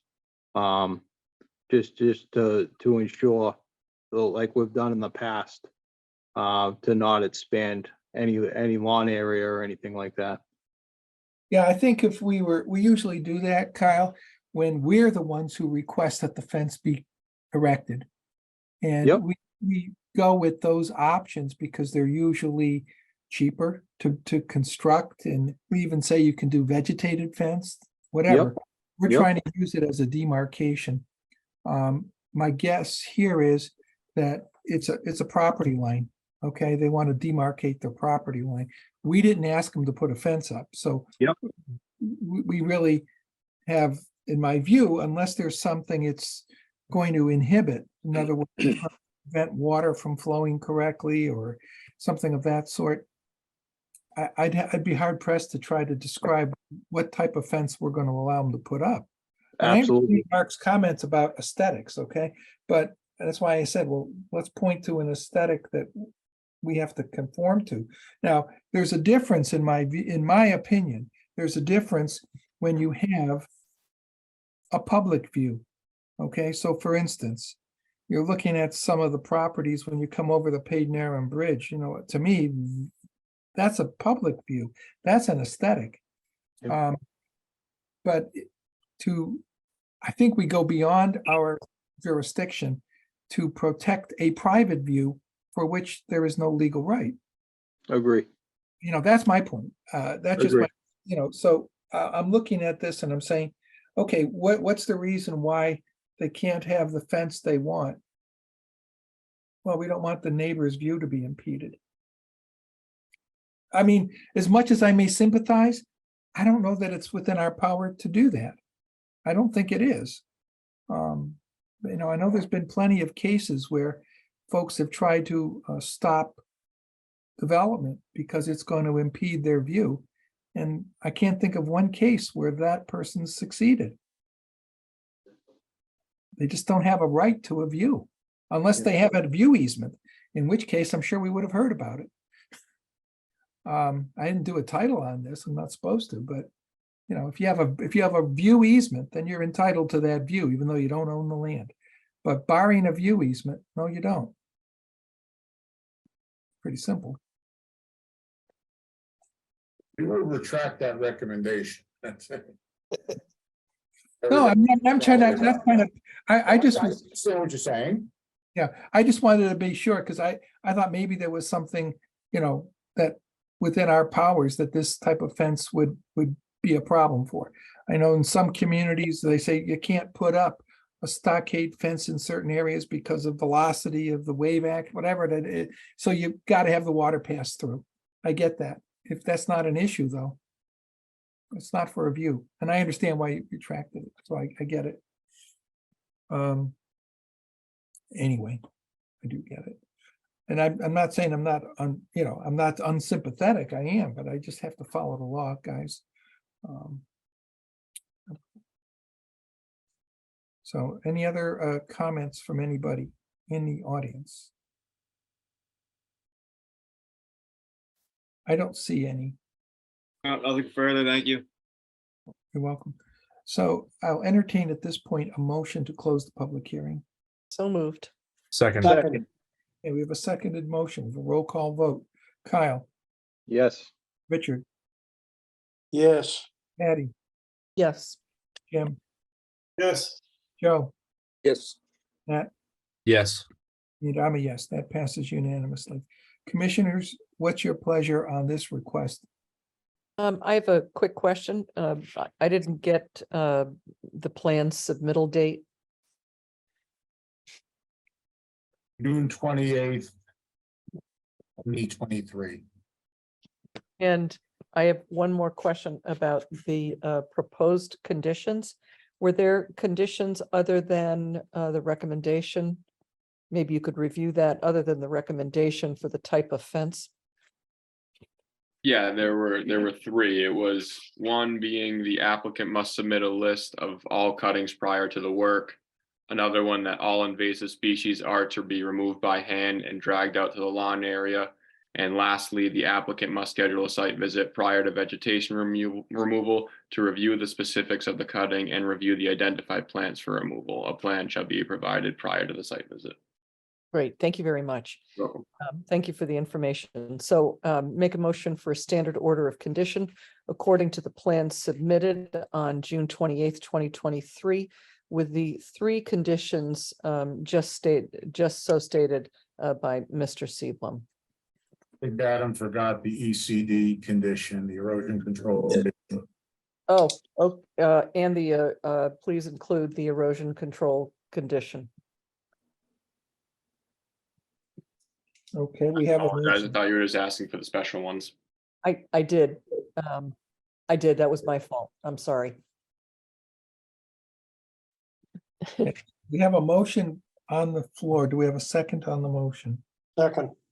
We have a seconded motion. We're gonna do a roll call vote. Nat, Yes. Joe, Yes. Jim, Yes. Richard, Yes. Patty, Yes, Kyle, Yes. and I'm a yes. That passes unanimously. Thank you very much. You're welcome. Number 6, public hearing file, DEP file 15-2694. Notice of intent for Miller's Farm Trust to clear vegetation around existing stormwater infrastructure, install riprap within the stormwater basin, and to replicate wetland in the buffer zone to a bordering vegetated wetland. It's on land described as map 70, lots 13-7, 13-8. It's 4 and 8 Foxfire Way. There's that. Okay. Entertain a motion to waive the reading. so moved. Second. We have a seconded motion. Roll call vote. Patty, Yes, Richard, Yes. Jim, Yes. Nat, Yes. Joe, Yes. Kyle, Yes. and I'm a yes as well. So that passes unanimously. Okay, on behalf of the applicant. Hi, good evening. Can everyone Mr. hear me? Martian. I can hear you, John. Go right ahead. You've got, For the record, John Marchand from Farland Corp., here on behalf of Miller's Farm Trust. Here for an NOI application for work within an existing stormwater basin. Miller's Farm subdivision was constructed sometime in the 1990s.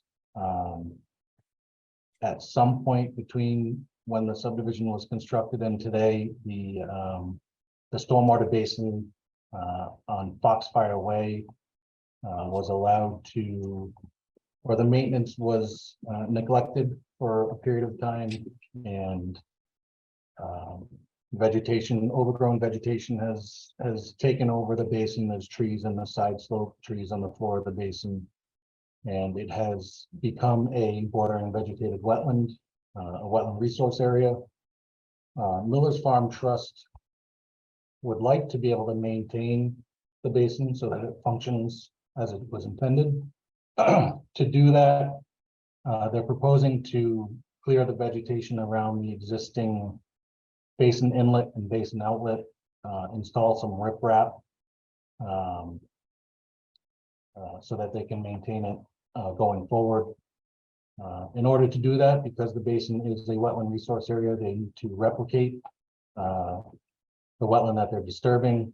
So we're proposing to kind of pull back a side of the side slope of the basin to create that replication area. We are proposing to alter 662 square feet and replicate 705 square feet. Yeah, and that's basically what the project is. I'd be happy to answer any questions. thank you, John. Mark, is it you or Adam? I don't It's care. me. You got me the rest of the night.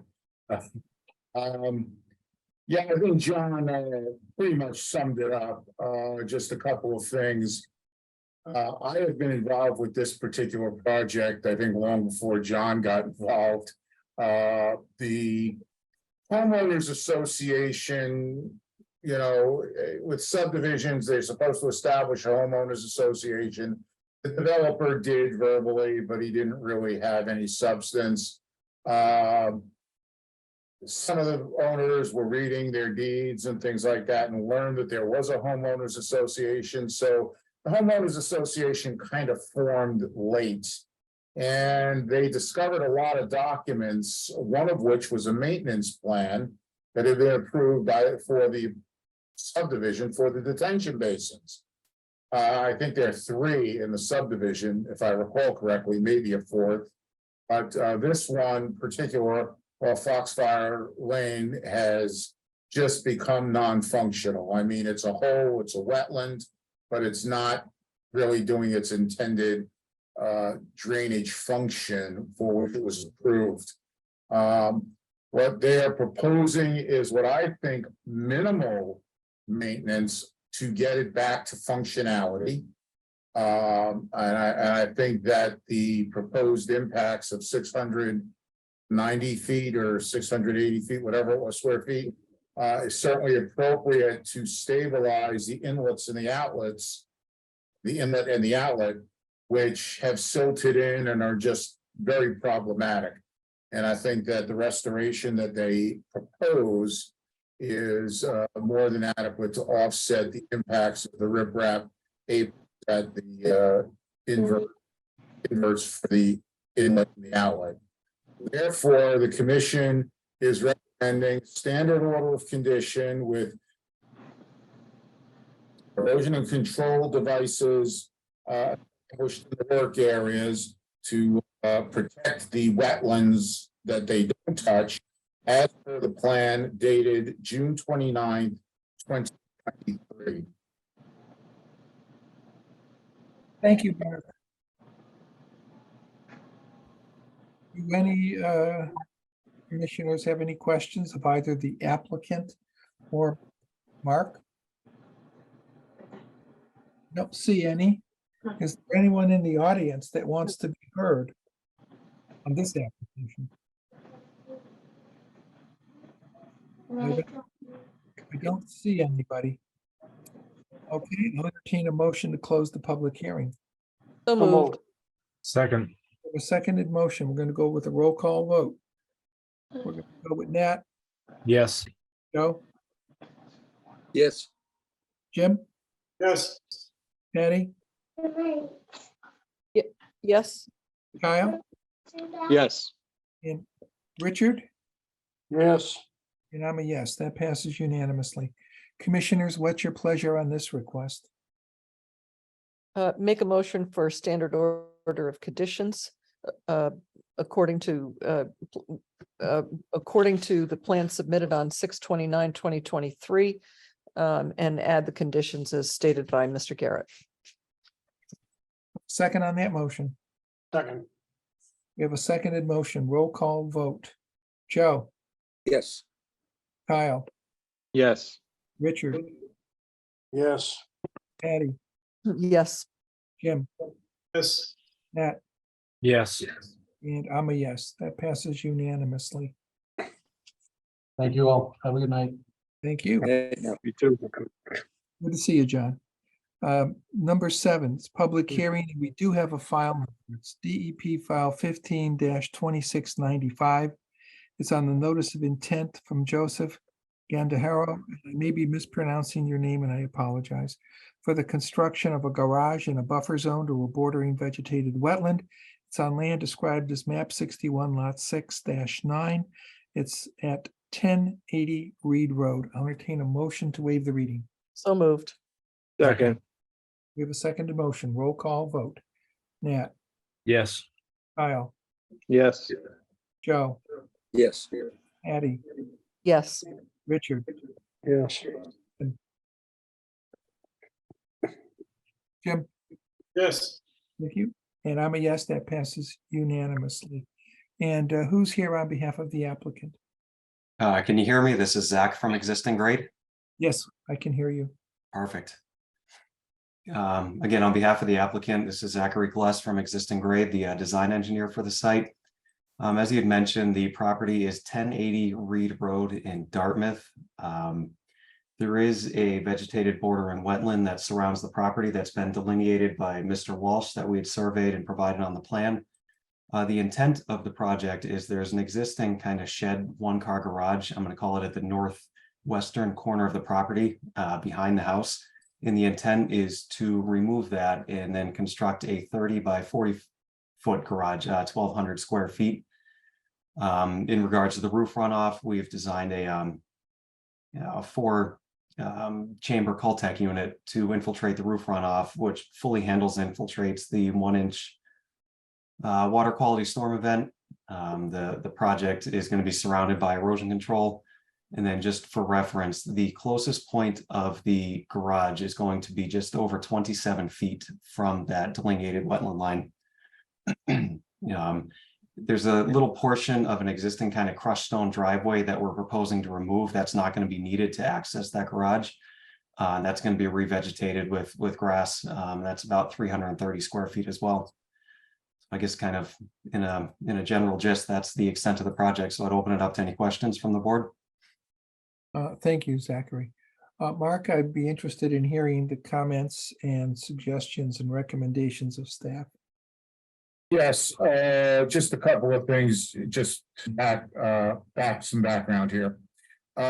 We've had this file for a long time. Apparently, there was some confusion between the applicant and DEP and the filing fees at the state level. They had paid all our fees, and we were just sitting waiting for the issuance of a file number, which was issued this It was today. afternoon by DEP. So that's why the agendas that you have show no file number, but we did get it today.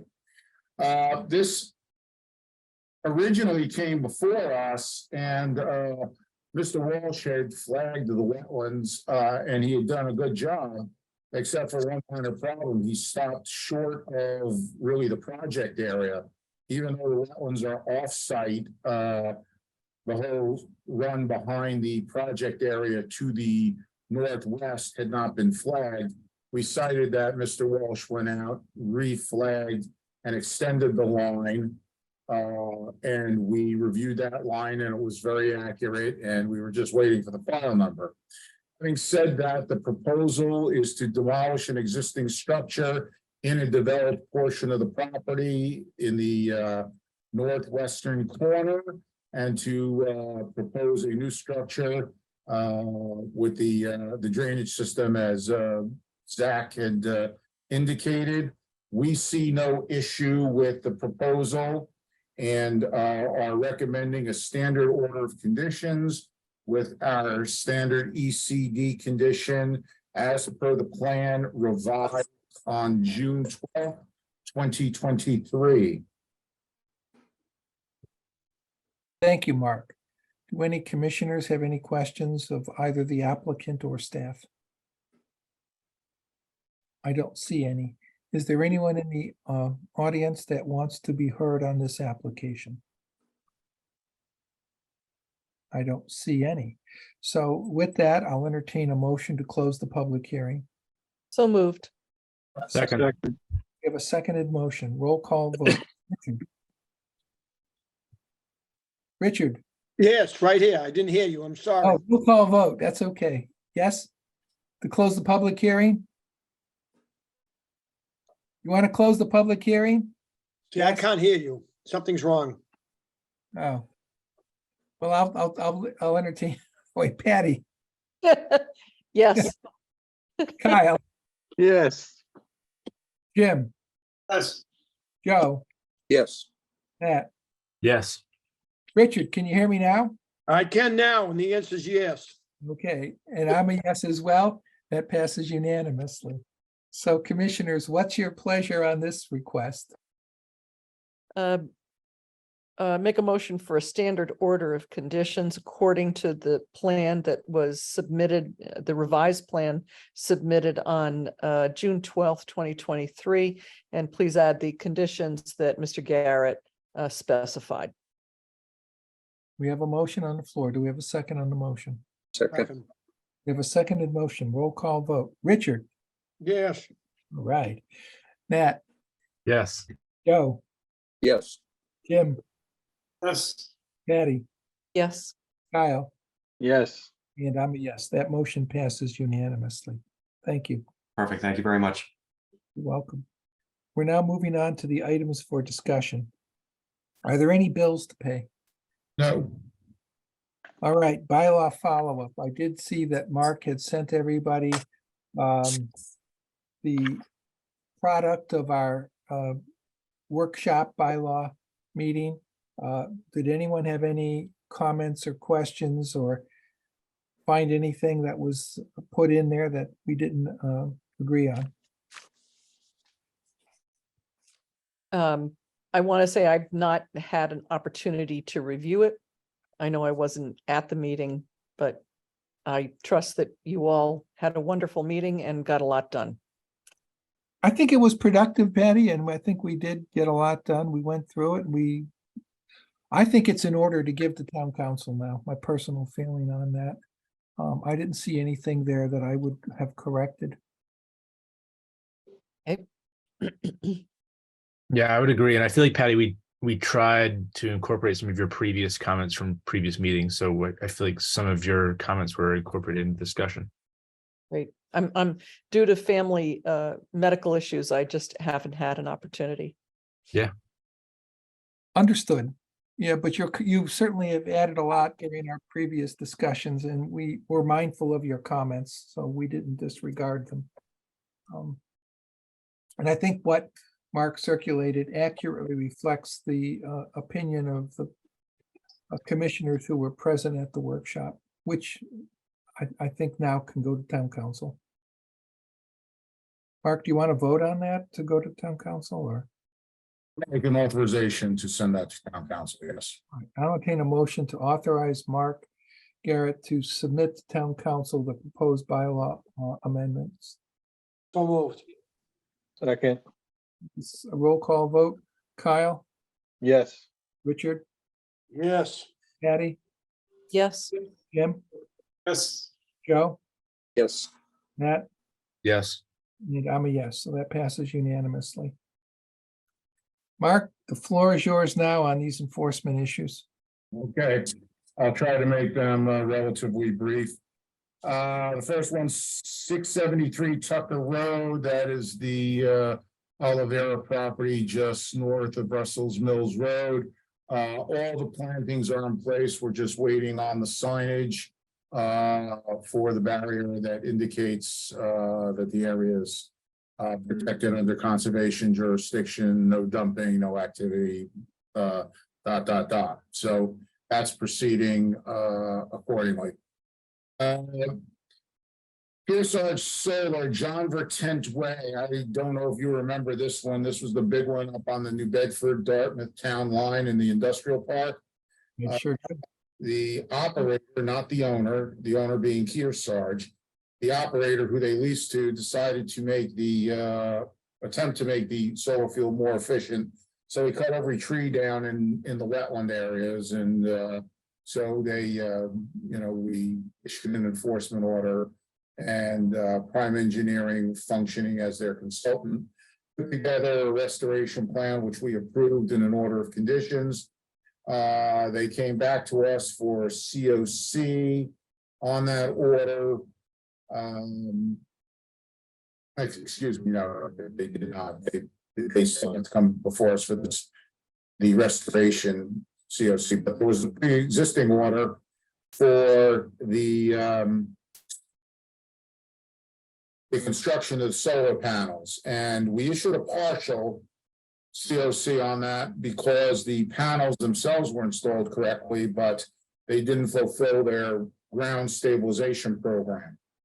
I mention that because, in fact, we did a site visit to inspect the restoration plantings. And while we were there, we noticed that the vegetation had restored under the panels. So we are going to be probably expecting a request for a complete COC on the first order. The restoration is looking very well. All the plantings are in. As part of the restoration plan, we allowed existing stumps to resprout, and they are based on the clear cutting that they did. These are substantial. There's substantial growth out there. It really looks quite good. We were all Rich Bayonne, myself, Adam, and the representative for Kearsarge. We were very much impressed. The The landscapers who did the work all stayed out of Rhode Island, staked every plant that they put in so we could easily find them and see them. They did a really good job. So the report on the solar is that the restoration is going well as proposed and as constructed. We will be expecting a monitoring report from them at the end of the first growing season. And at that point, we'll make a determination if they have succeeded. If not, then we will get other monitoring reports in the future. So good start for Kearsarge. Old Deerfield Road, and I see Linda Vanderveer listening from DNRT. This is the gentleman who put the trailer on the isolated lot on Lake Nokichoke, impacted wetland areas on his property and also impacted wetlands to gain access over the DNRT property, which actually abuts Deerfield Road.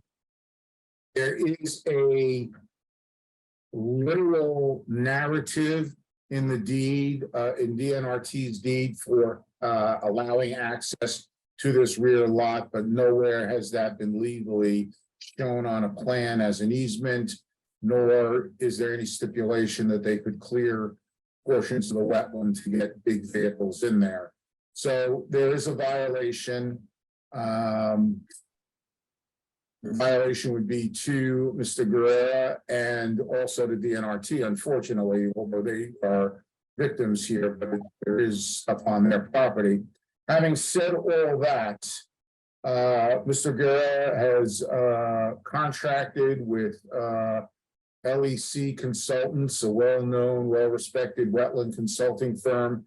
They're on the job. I think they have been coordinating with DNRT to assess conditions on the DNRT property as well as the Guerra property.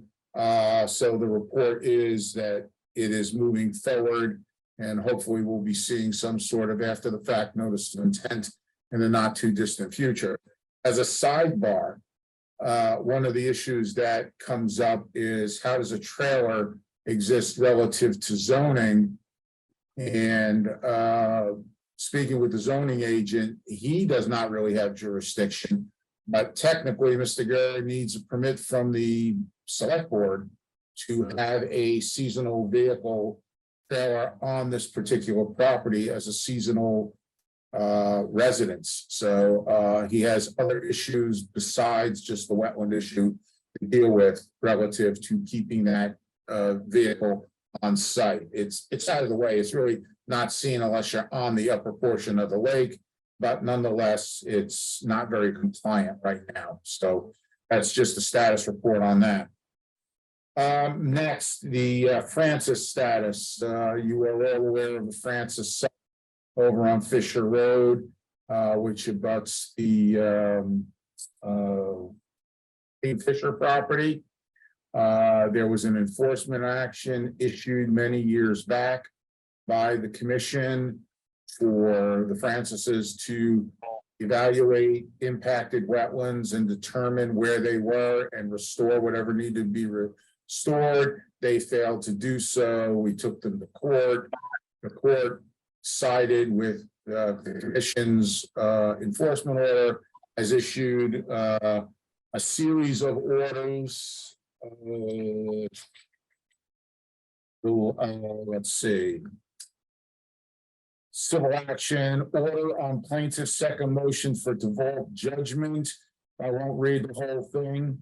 It says, it is therefore ordered the defendant, his employees, agents, contractors, and defendants, successors, and assigns, and any employees, agents, and contractors of the same be and are permanently enjoined from further disregard of the October 23rd, 2018 wetlands enforcement order of the plaintiff wetland order and the wetland delineation, remediation, restoration obligations thereunder with respect to the property that is shown as lots 25, 27, and 36 on assessor's map 37.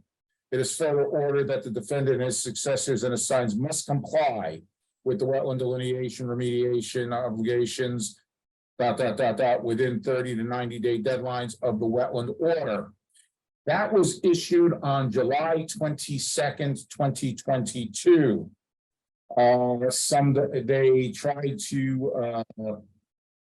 They tried to appeal that. They did not do that. So they really hadn't done anything until last November. Last November, they finally engaged Brendan Fanoff of Ecosystem Solutions out of Rhode Island. Brendan does a fair amount of work in the Dartmouth area. You probably are familiar with his name. And since November, I believe it is, let me go back with all this paperwork. Yes, November 22nd of 2022 until mid-July. I have been back and forth with Brandon trying to get status as to what's going on. Nothing has gone on. We are now past a year from the original order. And so I am suggesting, and I have kept town council apprised of this because it is a court matter now. And town council has suggested that if this does not get somewhat resolved by mid-August, which we are pretty close to mid-August, that we should bring this back to court. I had suggested to town council that we bring it back to court last month because frankly, we've been getting the runaround here. So I am asking the commission for authorization here to engage town council to bring this back to court. Wouldn't that be a matter of just bringing it back in terms of getting a contempt?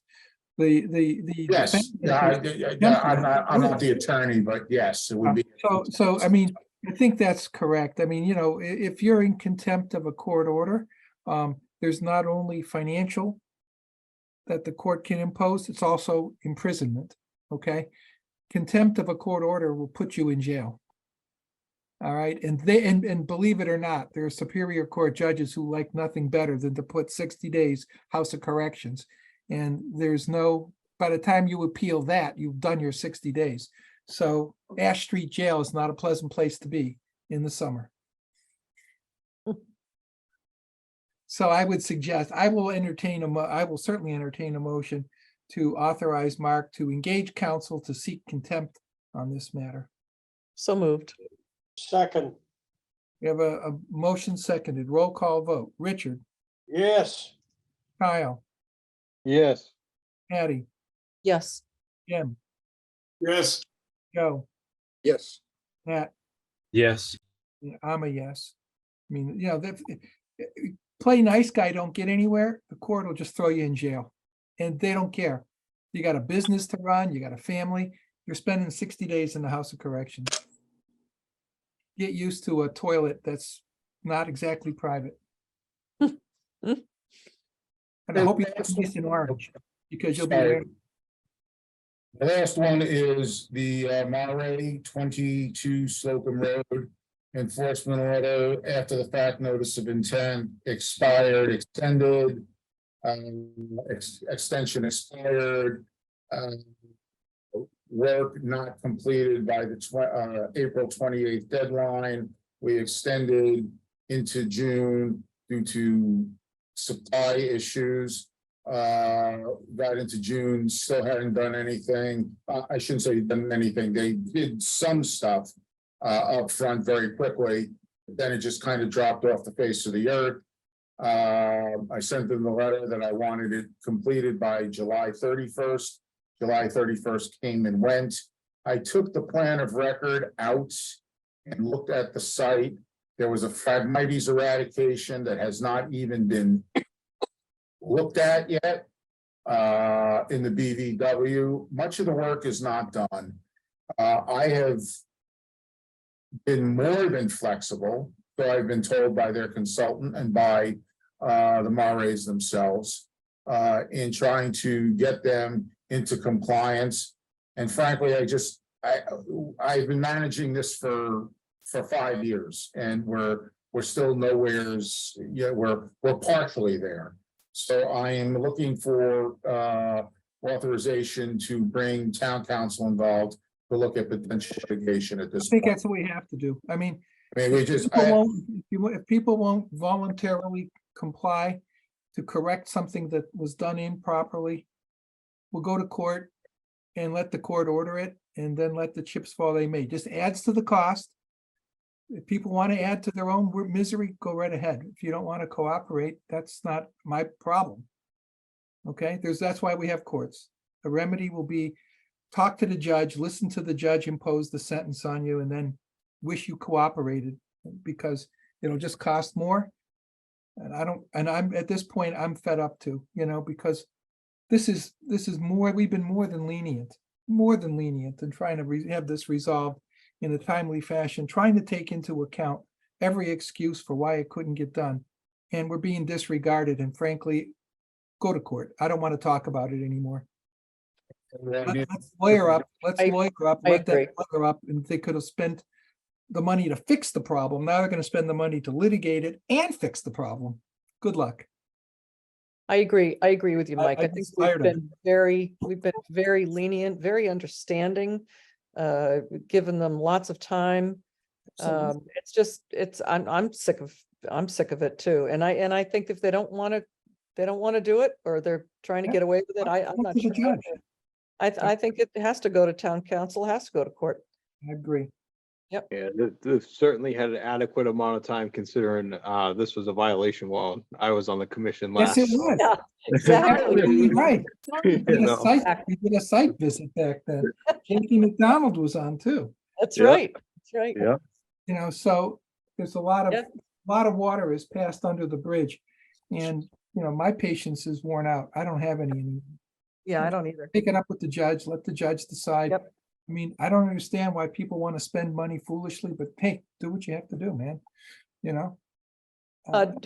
need a motion? yeah, could I get a motion to that effect? Yeah, I'll entertain a motion.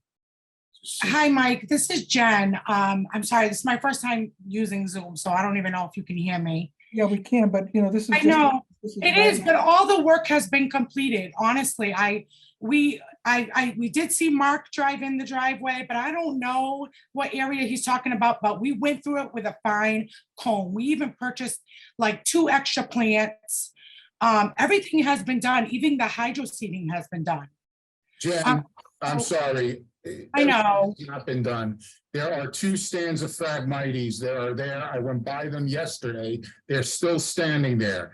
They were supposed to be eradicated and grubbed out according to note 3 on the plan of record. The work has not been completed. You keep telling me, but it hasn't. I don't see, I'm sorry. I thought we went through everything twice, so maybe I'm missing something, but I thought it was like everything is done to us. I'm not getting into a debate with this. I know. Your consultants who prepared the plans were not involved in the planting, were not involved in construction oversight. We have extended and extended and extended. Yeah. Consultants have told me they were not authorized to come out there. Now, all of a sudden, you've gotten your wetland consultant out. Not authorized to come out. And I'm sorry, I think you hear the frustration in the commission. Of course, absolutely. I don't disagree with anything. I know everything should have been done a little bit sooner for sure, obviously, but we did crunch down and we got everything done and, even ordered the exact seeds that we're supposed to. We found the erosion mix. I don't know what area you're talking about on that. I'm gonna have to go through it on Friday with the scientist that's gonna look at everything, but honestly, I thought it was just the preparal of the letter that we were missing of the scientist. Well, I mean, it's, at this point, we're just gonna move it to the next level because we can't keep on, this has been a long time. As you can tell, we had other violations that are either done or nearly done that were caught years after this was. And so we've been more than patient to try to resolve it, in an amicable fashion. I don't like getting our town council involved, believe me. I'd rather just work with the folks that own the property, but there's only so much we can do. I mean, patience is worn out. And you know, if your scientists go out there and they say everything is fine, just doesn't preclude them from sending something in to us, but I'm telling you right now, it's gonna probably have to end up going through town council. At least that's the way I'm planning on voting, and I'm very frank about it. I mean, I'm not ashamed of my vote, but I voted, or at least I participated in the discussions to keep giving extensions. And Oh, absolutely. Mark has- try to work with you, Yeah. make it work out. But, at some point, we have to say, okay, we have to step it to the next level. We can't keep waiting.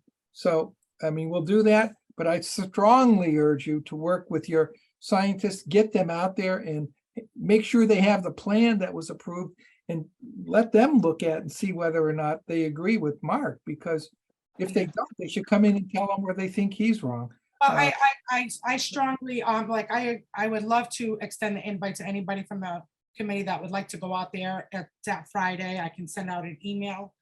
But I have no problem with that. If anybody wants to come and see, he'll be there on Friday for sure.